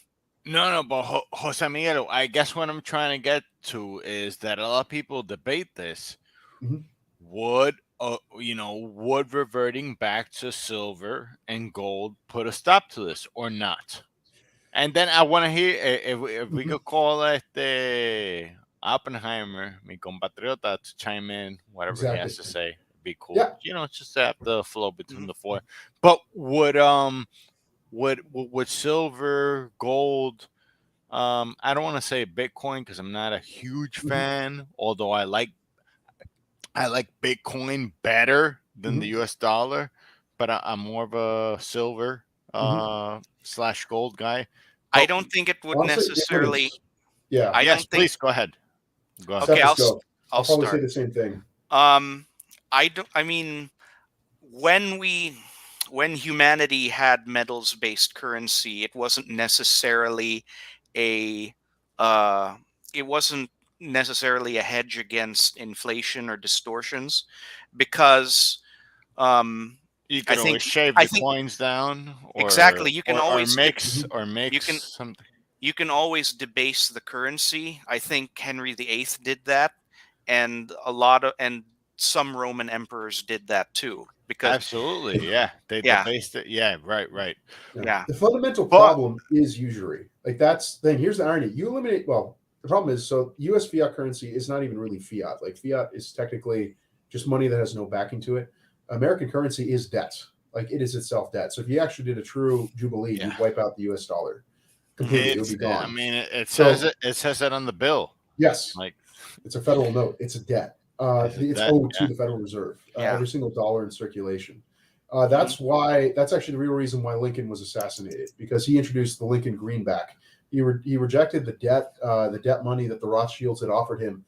He installed the greenback, and the greenback was a true fiat currency, which was good for taxes. It could be used to pay off debts, but it couldn't be destroyed in a debt payoff. So with how the U.S. dollar functions, so Inky decides he wants to leave New York. He's going to move to Florida. He's going to buy himself a really nice mansion, like 30 minutes outside of Miami for some reason, and he's going to get a mortgage. And he, let's say Inky's wealthy because he sold an apartment in, New York, so he's got $1.2 million. But the mansion he wants is going to be another $300,000. So you get the $300,000 mortgage. The bank doesn't actually have $300,000 to loan you. Mhm. They literally print the money out of like just a couple digits. They print the money into existence. They loan you that money that they just printed out of nowhere to you. Yeah. You pay them back with interest, and essentially the interest that you pay back, they keep as profit. The money used towards the principal, they destroy. Mhm. So the Lincoln greenback, Jose, let me just go. Jose, let me just pause you there for a second, because Sure. this discussion was the beginning of this particular point was importing a bourgeoisie means this nightmare will never end, but I never expressed what the nightmare is. And the nightmare is usury. And all of our major institutions in this country, and perhaps even in the greater Western world and the developing world, is usury. So a lot of immigrants, depending regardless of background, I'm Asian, Rancho is Nicoya, and so on and so forth. They have this American dream that they're going to make it to career track of, and the stereotype of Asians is become doctor, become lawyer, that sort of thing. The medical field and the legal field support usury. So ultimately, our habit of importing a bourgeoisie, first it was, I guess, like, I don't know, the Scots, Irish, or, well, no, the Anglos were the ones that, I don't know where it was the Jews. Okay, it was the Red Sea pedestrians. Then it was the Asians, and now it's the Indians. It's just it's a Ponzi scheme because you have to keep you have to keep this human capital feeding the scam in order for the scam to keep going. And Mhm. the thing is, uh, the other aspect of this is that um, whichever race the powers that be, each, I mean, different races are appointed to serve different functions. Black History Month, but whichever race is suddenly appointed to do certain social functions, like Filipinos with hospitality and low-level healthcare, uh, they're going through what they're going through that phase of abuse called love bombing, which means you're special. We need you. We love you. I want you. Come here. Come here. Come here. And then once they're in the grasp of the abuser, then there's no going out. You have to do what they say, or else you're going to lose your immigration status. You're going to get beaten. You're going to get whipped. You may even get killed. So, uh, But there's another level to it as well. When people become citizens here, again, the whole reason is to get people in debt. Like I look at all my family members that moved from Colombia to here, and everybody's a debt slave except for me. But even though I'm not technically a debt slave because I wanted to get out of the system, I still have to deal with sky high prices in everything that I'm purchasing that are way more expensive than they would be in a system without debts. So that's the fundamental. That's why they opened the borders up. It's well, that and also they wanted to traffic children across, borders. That's a whole different story. But they wanted to keep the debt Ponzi scheme going. yeah, That is why. we're going to have to make a clip of Espérate. this. Yeah, no, this is epic. But espérate. Jose Miguel, Mhm. quiero que me explique, Cephas, you could chime in. How exactly do you loan metal that you don't have? Oh no, you can still loan metal that you have. So let's say you just have loaning metal that you have. But As long as you have an interest payment, as long as you have compound interest in the system, then the usurers will, in the end, everyone will owe them money. Will owe them all the metal because silver is Or not growing exponentially, or the equivalent. equivalents of the metal, because the purpose of money, whether it's gold, silver, cowrie shells, Tide laundry detergent, is as a means of converting someone's value into a vehicle. So Mhm. if they Right, don't have exactly. if they don't have the physical gold, then they'll have to repay an equivalence of that, and And it's usually usually, slavery. yeah, as the end labor, results. Yeah. labor. Yep. But couldn't the emperor or the king somehow put forth that, like, yeah, we're not gonna do that, and if you don't have If the you have a metal, then monarch, it's not yes. happening. If you have a monarch, yes. But this is the thing: like the American elite, the oligarchic elite of America, they're all banking families. They're not gonna have a debt jubilee that destroys their entire source of power. So if Mhm. you look at the history of kings, I mean, like a perfect example, Ivan the Terrible, like he is absolutely worshipped by all the descendants of the serfs in Russia because when he became what do you call it? So when he became czar or king or whatever, the bankers actually appealed to him because they wanted help in evicting the serfs who owed money on their houses who weren't able to pay back the money owed to them. Because again, and this was all money, not with money that didn't exist. This is money with silver and gold. And the serfs literally, there was no physical metal that existed that they could possibly get to pay back their loan. And so they were being kicked out of their houses. And so he had summoned all these banking clans to his, to his thing. And they happened to be, not all of them, but several of them were of a certain tribe. And so he then proceeded to chop off all their heads and then tell the serfs, hey, your mortgages are all paid. So that and there are many examples of that in medieval Christian history of kings forgiving debts. Even you go pre-Christian, you go back to the Sumerian kingdoms, 5,000 years ago, and it was a very common thing for a Sumerian king to declare a debt jubilee when he became king. You would instantly become super popular with all the people. And even the Sumerians themselves knew that if you did not have regular debt jubilees where everything got wiped, that it would inevitably lead to a few banking families owning everything and everyone. And this is well before the concept of fiat currency, existed. So they knew that 5,000 years ago. And this is where, if you get into the Old Testament with the debt jubilees they did, and the forgiveness of debts every 7 years, that's where that comes. Like that's what that's coming from. That's what it's trying to prevent.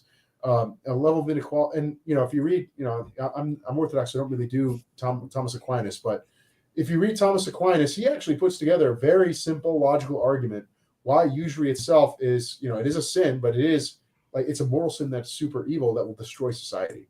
Interestingly enough, in that same argument, he gives a logical argument why timeshares are not a sin, which I'm a little disappointed in him by, because I was hoping that timeshares would be a sin, but he actually makes a very solid argument that it's not. Yeah.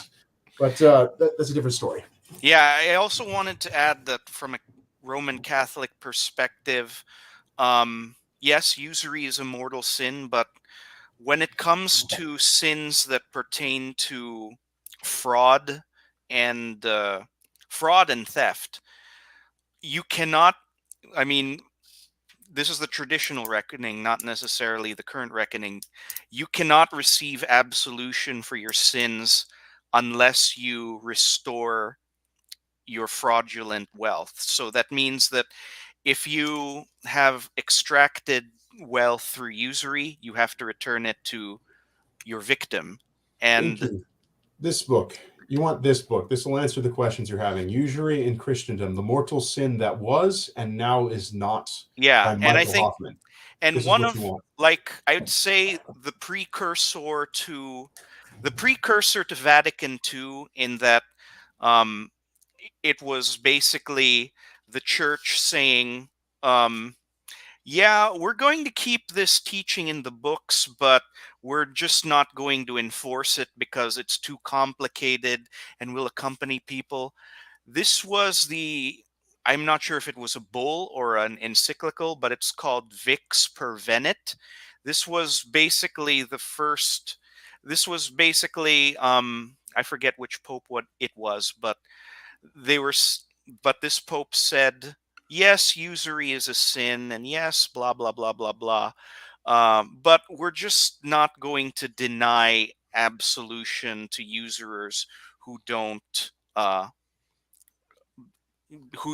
cancel their contracts or restore the ill-gotten gains of their usury, because it's too complicated.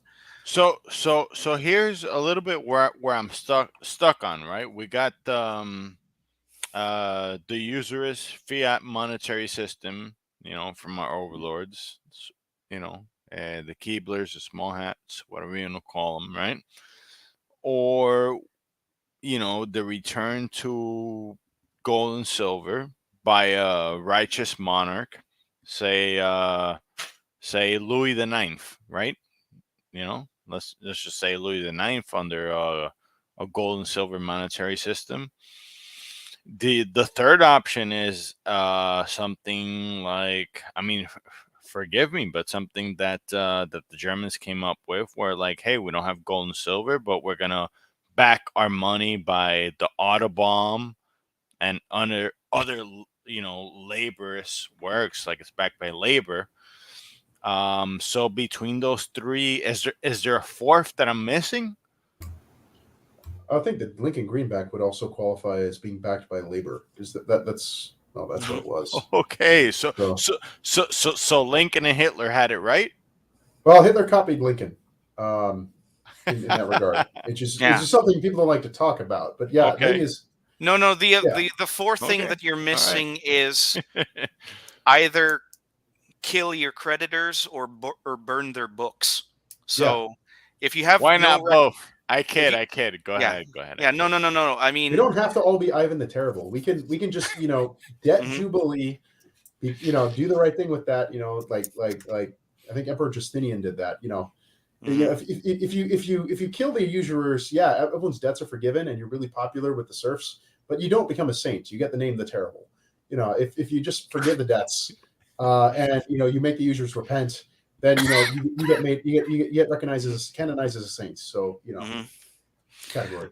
A Zacchaeus is very rare, though, and Mhm. it took Jesus looking at him to repent of his evil ways, and not everybody who gazes upon our Lord is going to convert, because it's just how free will works. Hey, let Uh, let let us hear from based Oppenheimer, mi hermano Puertorro. That's been in, I mean, this is total economics philosophy, and I'm absolutely not well versed on economics philosophy. Well, Uh, you can, in this stream, you can bring up any topic that you want True. to talk about. So, listen, Yeah, listen. but I was gonna interject on this since he brought up the returning to gold and silver. I think the advantage of gold and silver is that it's limited. Like it's not cheaper like the US dollar. The US dollar is just paper which you can get from trees, which is you can it's like a renewable resource. So you mhm. can so it provides an easier framework to bankruptcy than gold and silver because you can't always mine for gold. Gold and silver it's expensive to mine for, and so the flow of money will be more balanced. And so I Well, guess the advantage of using ultimately, the limitation of any sort of monetary system, uh, no matter how sound it is that money is ultimately a measure of it's an money is a arbitrary measure of something that is itself arbitrary. Now, a- economics as a field developed based on, okay, so what is the best way to price things? And in fact, I would say that another Hispano contribution to the intellectual world is, a lot of theories of economics and pricing came from the school of Salamanca, and they were trying to determine what is the just price for a given good or service. And so that's how we obtained an early version of the law of supply and demand, because they they figured out that a just price, one that adheres to both the classical virtue of justice and the demands of charity, is a just price is in accordance with the supply of the thing and how much people want it. So it Yeah, was, and it's a form of it's also a form of storing human labor, and there isn't you can see in history just prices that exist. Like for example, for the past 3,000 years, an ounce of gold will buy you a finely like a fine tailored suit, whereas an ounce of silver will buy you a steak dinner. And this has been true for like 3,000 years, and there's like plenty of historical record of that. So there are ratios of human labor for a given thing, relative to gold and silver. These exist. I am personally a little more fan of something like the Lincoln greenback, in that the gold and silver markets historically have been manipulated. If anyone looks into the history of the City of London and the Bank of England, there was a lot of manipulation of gold and silver markets there, and they have used that as a form of weaponry against peoples. And and the fact is, like gold and silver was being used as a weapon against the Union, and that's where Lincoln decided to use the Lincoln greenback, which enabled him to get away from the Bank of England. So that's from the manipulations that they were doing. So that's where I see the value of, for lack of a better term, like a backless currency that is not, obviously not debt notes like what the U.S. has, Well, but something like the Lincoln greenback, in that it does allow a nation to operate independently from foreign actors. back backed by labor, not Yeah, metals, but labor. the labor of the Actual, people. yeah. Yeah, All and right, good. that's what I like So, about it. so you're Nazi. Great. Okay, you're a Nazi. All right. Ah, Yeah. jodiendo, jodiendo. I'm just They're messing with you. anti-monarchist, and I'm a I'm monarchist. messing So with you. I'm messing with you, bro. It's just yeah, so cheap joke. so Yeah. Lincoln had Nazi monetary policy. Lincoln. Lincoln was a Nazi before Adolf. There you Yeah, go. although he was also a communist, but that's a whole different story. So yeah. Actually, the topics that I had in this stream that I didn't want to get I mean, this is one topic that would probably be an entire stream in and of itself, and would probably require the intellectual heavy lifting of somebody like Haniel. But I was going to talk Yeah. about. We've not heard from him in a Hey, while. I tagged him. I tagged him when I was made the notification for the stream, and he liked my post on Twitter. But I'm just wondering why. I guess I'm just not socially proofed yet in Haniel's eyes. But um, what was Hegelianism slash do not veer too far to the right or to the left, and I guess the point that I'll keep this as brief as possible, that whatever the left right divide is in American politics, and I would guess you could just say um, first world and first world striving politics, is never ever think that the divisions of left and right are frozen in time forever. And it's interesting that you brought up Lincoln, Jose, because um, we get this idea that the Republicans are the conservative, traditional party of the United States. But when the Republican Party was founded in the mid 19th century, they were the radical progressives. And if you want to ever knock the American right out of their stupor, just tell them tell them this historical fact. Abraham Lincoln and Karl Marx were pen pals. That is absolutely true. And in fact, I think ultimately, I would have to do more of a study on Abraham Lincoln, but I think ultimately his goal was, basically his goal was the reason why he couldn't allow the Union to break up is because the liberal project since the Francis Tower of Bacon. Babel is to create absolute political unity and a centralization of the means of production. And Let me stop you right there. As far as I've, historically been analyzing, studying, concluding, Jefferson Davis was better than Abraham Lincoln. Yay or nay? He was incompetent. That's a different story. I mean, not as incompetent as some of the people underneath him, but I've even though I Like, got sympathies for, if you had to hit a button, right? Like, in terms of Confederates who won or won, the Union won. oh, I feel Confederacy like you win. hit I the mean, Confederate one. Confederate Right? win, yeah, because like all of Hispanidad would be better off, like objectively way better off. Like you wouldn't have had the rape of Nicaragua, Panama, Colombia, Mexico. Well, the first rape of Mexico would have happened, but later rapes of Mexico would not have happened. yeah, but So, didn't the Confederates want to create a slave empire in Central America there and were a Mexico? few did, but most their military men did not. So, like, you have to look at the Confederacy. You had their vice president who like wanted to, turn Mexico into a giant, slave plantation and slave the Mexicans. But yeah, look at the entire military establishment of the Confederacy. So Robert E. Lee was totally opposed to all intervention in Latin America, as was Longstreet, as was Stuart. You can even look at Stonewall Jackson. So Stonewall Jackson, when he was in the Mexican-American War, he actually really admired the Mexicans he fought. He was the type of guy where, like, if someone put up a really good fight, he was like, holy cow, you guys are awesome. So he kind of fell in love with Mexico. He learned Spanish. He was actually one of the few main characters in American history who decided to learn Spanish. Fell in love with, he was a Hispanophile. He nicknamed his wife Esposita, who's ironically the widow of the Confederacy. So the widow of the Confederacy is Esposita. So, he's it's a whole thing. But yeah, the Confederacy would not have had a military to invade and conquer Mexico or Cuba. It was not going to happen.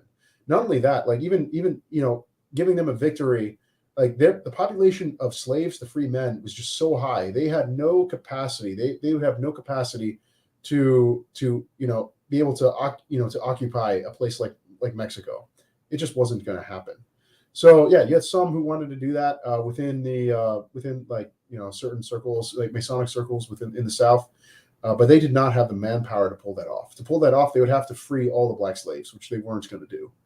So, And I've always heard that as a Catholic individual, you were best off in the South and not in the North. Were you in the North? You were sort of like cannon fodder. We didn't care yes. about you. And in the So- South, you were actually, well, you could have been very well part of like the decision-making structure of the Confederacy. Where I grew up in New York, in the Yonkers area, there used to be. Oh, you grew up Irish, you grew up in Yonkers, Yonkers? yeah. So there used to be an Irish population there, and so I do have. I mean, the last pure-blooded Irishman in my ancestry is my great granddad. But I actually was looking at the numbers there. So like your typical Anglo-Saxon soldier in the Union Army. Not to the track. Where are you at now? I'm in Texas. In Texas. Okay, Yonkers in Texas. Okay, continue. Yeah. Just I was trying curious. for Colombia, but I fell halfway off the plane. So the Anglo-Saxon, Anglo-Saxon troops in the Union Army, like their like mortality / injury rate, the odds of them becoming a casualty was like 1 in 10 or something from that area, like from that specific area. But for the Irish Catholics, it was 2 out of 3. The Irish and the Catholics in general were put in the absolute worst places where the death toll would be highest. They were absolutely brutalized, and that's why you had the race riots of 1863. American textbooks or historians like to describe it as, oh, it was just Irish hating black people, and so they rioted. Like, no, it's because you were literally genociding the Irish, and then they uprose in New York and started burning down the city to the point where the guys who owned the New York Times got Gatling guns and started mowing down Irishmen in the streets to stop the riots. There was just a certain point where some woman who buried like 7 of her sons, it was at the funeral, and that's where it just triggered, where she just pointed or something to the recruiters, the guys who didn't force the conscription, and the Irish just attacked. They just attacked at this woman who had buried 7 sons. Yeah, I think this is an example where the transition from America the abuser, the transition from going from love bombing to absolute horrifying control and physical abuse was just too quick. Mm-hmm. Yeah, it was way too quick in terms of. So they had massive. They had riots in New York. They had riots in Detroit, and they actually had to bring Union troops off of fighting the South to reoccupy some of these cities and to fight the Irish, like in their own cities. Like people talk about there was some rebellions against the Confederacy within the South, like the Free City of Jones would be an example. But you had a lot more resistance in the North with the sheer brutality they had towards the Irish Catholics. Which is, one of the, whole different story. But I actually wanted to tie this back a little bit because people were talking about strategy. What is, Hispano strategy? So I've much of in terms of what direction I'm taking with my life and where I'm moving my family towards relates to, because my end goal is I want throne and altar. I don't care if it's just a little tiny piece of Hispanidad that has throne and altar or the whole deal. God brings us all back together. So my goal is throne altar, and so end goal in terms of government is monarchy.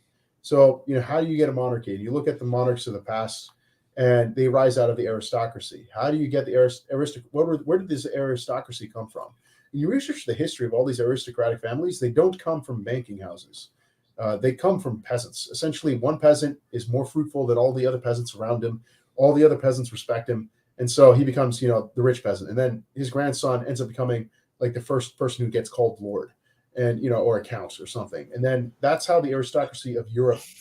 Wait, I think Oppenheimer has a question. Sure. No, not a question. More like an interjection. The problem with the getting a monarchy in this era is finding those families, and those families need a framework where they can help them to gain that position. And I believe that the church, a strong church, is ultimately what will help that. And right now in our society, we don't have a strong church. And as long as we have a weak church, a monarchy is impossible. Correct. And that's been my point. Like the best monarchies were Christian Europe. And we don't have a strong church, then we're not going to be able to raise even, strong families that will lead to a Correct. healthy monarch. And the one of the things that you mentioned, Cephas is your name. Yeah, Yeah. the whole point of the whole left versus right. This is a consequence of the Jacobin victory when Yeah. they dethroned not dethroning what's it called, cutting heads of the monarchy. That's a statement. That means that the new world will not be ruled by monarchs, will be ruled by republicans. Yeah. And Well- and when I mean Republican, I mean it in a universal manner. Like I will call the Democrat Party Republicans because they are in a republic. It's a Yeah, both democratic parties republic. both parties are Republican because they're based on a system of government that is anti-monarchical. I mean, It's we've secular. had Secular. there were republics in the medieval era, but they still had landed they still had nobles, like the Republic of Yeah, Venice. the Roman Republic was monarchical in structure. Like you had Caesar. Like if, for example, when Caesar was in power, even though he was a dictator, he was still in a republic. You still had a Senate that kept power checks in it. Like there were power balances Yeah. in this monarchy, but in this republic, but it was still monarchical. Like you still had an emperor to answer to. Like the Senate was not the ruling class. Mhm. Like even though they had power, but you still answer to an emperor. But in this oligarchical republic, you have no idea who you answer to. Like you go to answer to the president, but the president answers to the banking class or to the DOJ or the deep state. Nobody knows. Like the president, for all practical purposes, is the weakest in the power structure. Like He's a figurehead. Yeah, voting for president is like voting for a new customer service guy and thinking that you just changed the CEO. Yeah. That's the equivalent. And it's the same people are still running it. And yeah, I guess fundamentally go back to it. Like I fully agree with that. Like you need those strong families to begin with. But the other thing too is like aristocracy comes from land. It doesn't come from banking. So there's no point in trying to take over banking institutions if your goal is to move in the direction of monarchy. Like I thought that the aristocracy was derived from warlords. Yeah, but even you look at the history of the warlords, like a lot of even when like a warlord is conquering an area, like you got the element of like feudal system being military structure thrown on top of essentially applied to governance. But a lot of landed people, like you look at, I mean, I guess I was looking more in Russian history, but you look at like the history of the boyars. It all goes back to some great granddaddy that was a peasant that was just way more effective at managing land, and so he moved up, in respect among his people. Yeah, in fact, actually, now that you mention it, if we look to the Old Testament and particularly Genesis as a guide, the patriarchs or Abraham was a sheep herder, and yet and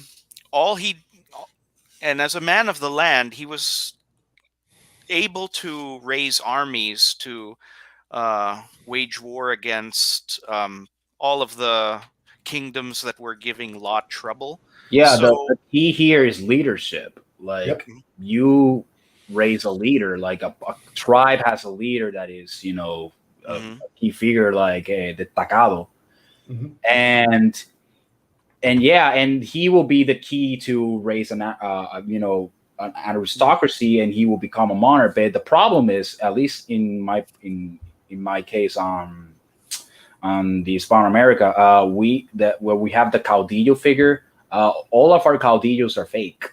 Yeah, and they're and so their aristocracy is it's inefficient. It's deficient. I will say the proper word. And Inky. so, yeah, you're gonna say something, Inky? No, I was just thinking Caudillos is fake. I was thinking Franco, and then I was thinking that it's basically you're criticizing the one-term leadership, like the Caudillo's here, but then what happens when the Caudillo's gone, right? He doesn't have a prince to Yeah, well, here's the well, ultimately we're all human governing systems are, well, they're human though, and so they're bound to have flaws. But the key here is that we pick the best, even though they're flawed, but they're the Mhm. best. And the problem is we haven't been raising the best. We've been raising amateurs, or dare I say, below amateurs. And the problem is that, that's the fundamental problem. Like and ultimately they have to come from the people. And so the people here, well, they're apathetic, they're nihilistic, they don't respect the church, they don't respect heroic virtuous figures, they actually mock them. And so what do you expect to come out of that system? Well, if you're gonna get amateur leaders who don't respect heroes, they don't respect the virtuous, they don't respect the church. So it's a system that feeds itself on deficient people. And so yeah, that's the problem. And so that's what I wanted to say, like the Yeah. Okay. And this is where Yeah.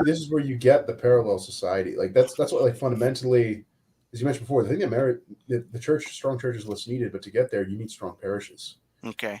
Like that's the starting spot. Like for me, it's like strong parish where you can have a strong family. That's why my family is where we are. That is the beginning spot. Like, and the thing is, to get back to a monarchy, we're talking, probably a couple hundred years, Yeah. even there, because it takes Okay, time to get strong gentlemen. parishes to get strong churches. 4-minute warning. So we have a minute each. Any concluding thoughts? Oppenheimer, because you have been kind of quiet. Just anything you want to ask to conclude with?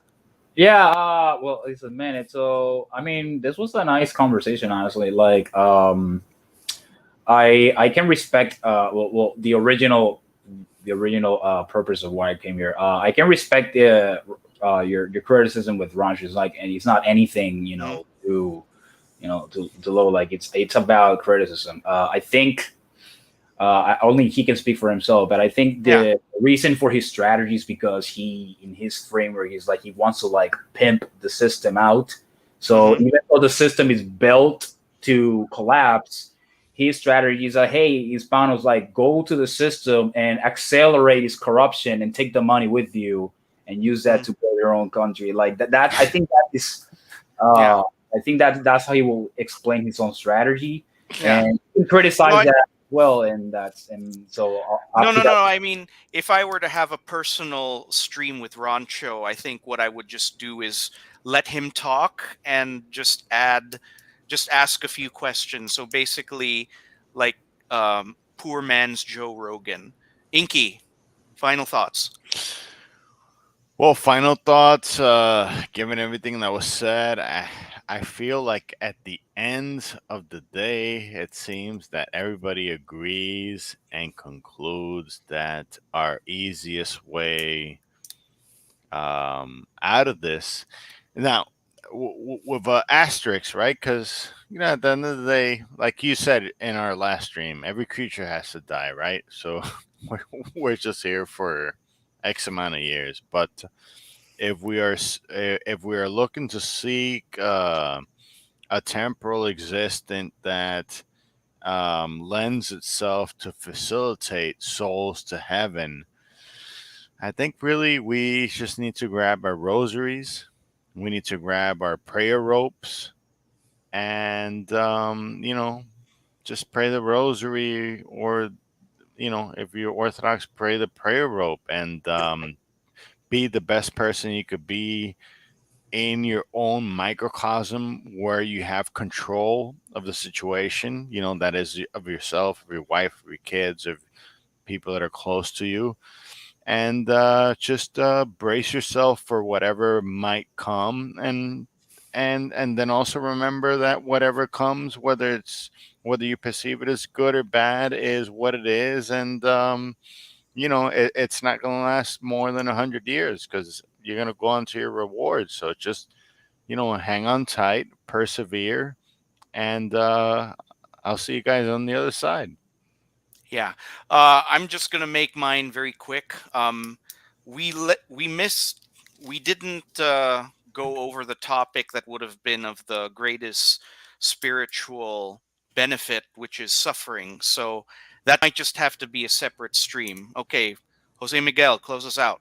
Yeah, relates to suffering, but it's like I think it was the fascist who said, "How can you get people to be loyal to a concept of race when when they're not even loyal to their own fathers, their individual fathers?" So, like in terms of like practical, what you do to build on top of what Inky said is like if you want Return of Kings for Christ the King to be King of Kings over, then us as men have to start fulfilling the role of king inside of our own houses. Like if you want God to be giving that kind of authority to individual men, like via the church, then you have to raise up, you yourself have to focus on fulfilling the role of king in your own immediate family. And then from there, your children can build on top of that. Your sons, your grandsons can exceed you in the virtues of kingliness. And down the line, maybe 10 generations, like it took for the Hebrews in the book of Judges, 10 generations down the line, God will actually select the king for your people. So that's fundamental of it. You got to focus everything on the small scale, what you can do in your own circle. So as Inky said, pray and fast and live the liturgical life of the church, and then that's home base. And then build out and live out the virtues you want to see in a king and a leader. You got to live those out on the small scale in your own family. Okay. Right now, literally, that's it. Yeah. Okay, excellent. So I guess I'll just close us out. In the name of Father, Son, Holy Ghost, Amen. Remember, O most gracious Virgin Mary, that never once had known that anyone who fled to thy protection, implored thy help, or sought thy intercession was left unaided. Inspired by this confidence, we fly unto thee, O Virgin of Virgins, our Mother. To thee do we come, before thee do we stand, sinful and sorrowful. O Mother of the Word incarnate, despise not our petitions, but in thy mercy hear and answer us. Father, Son, Holy Ghost. Thank you.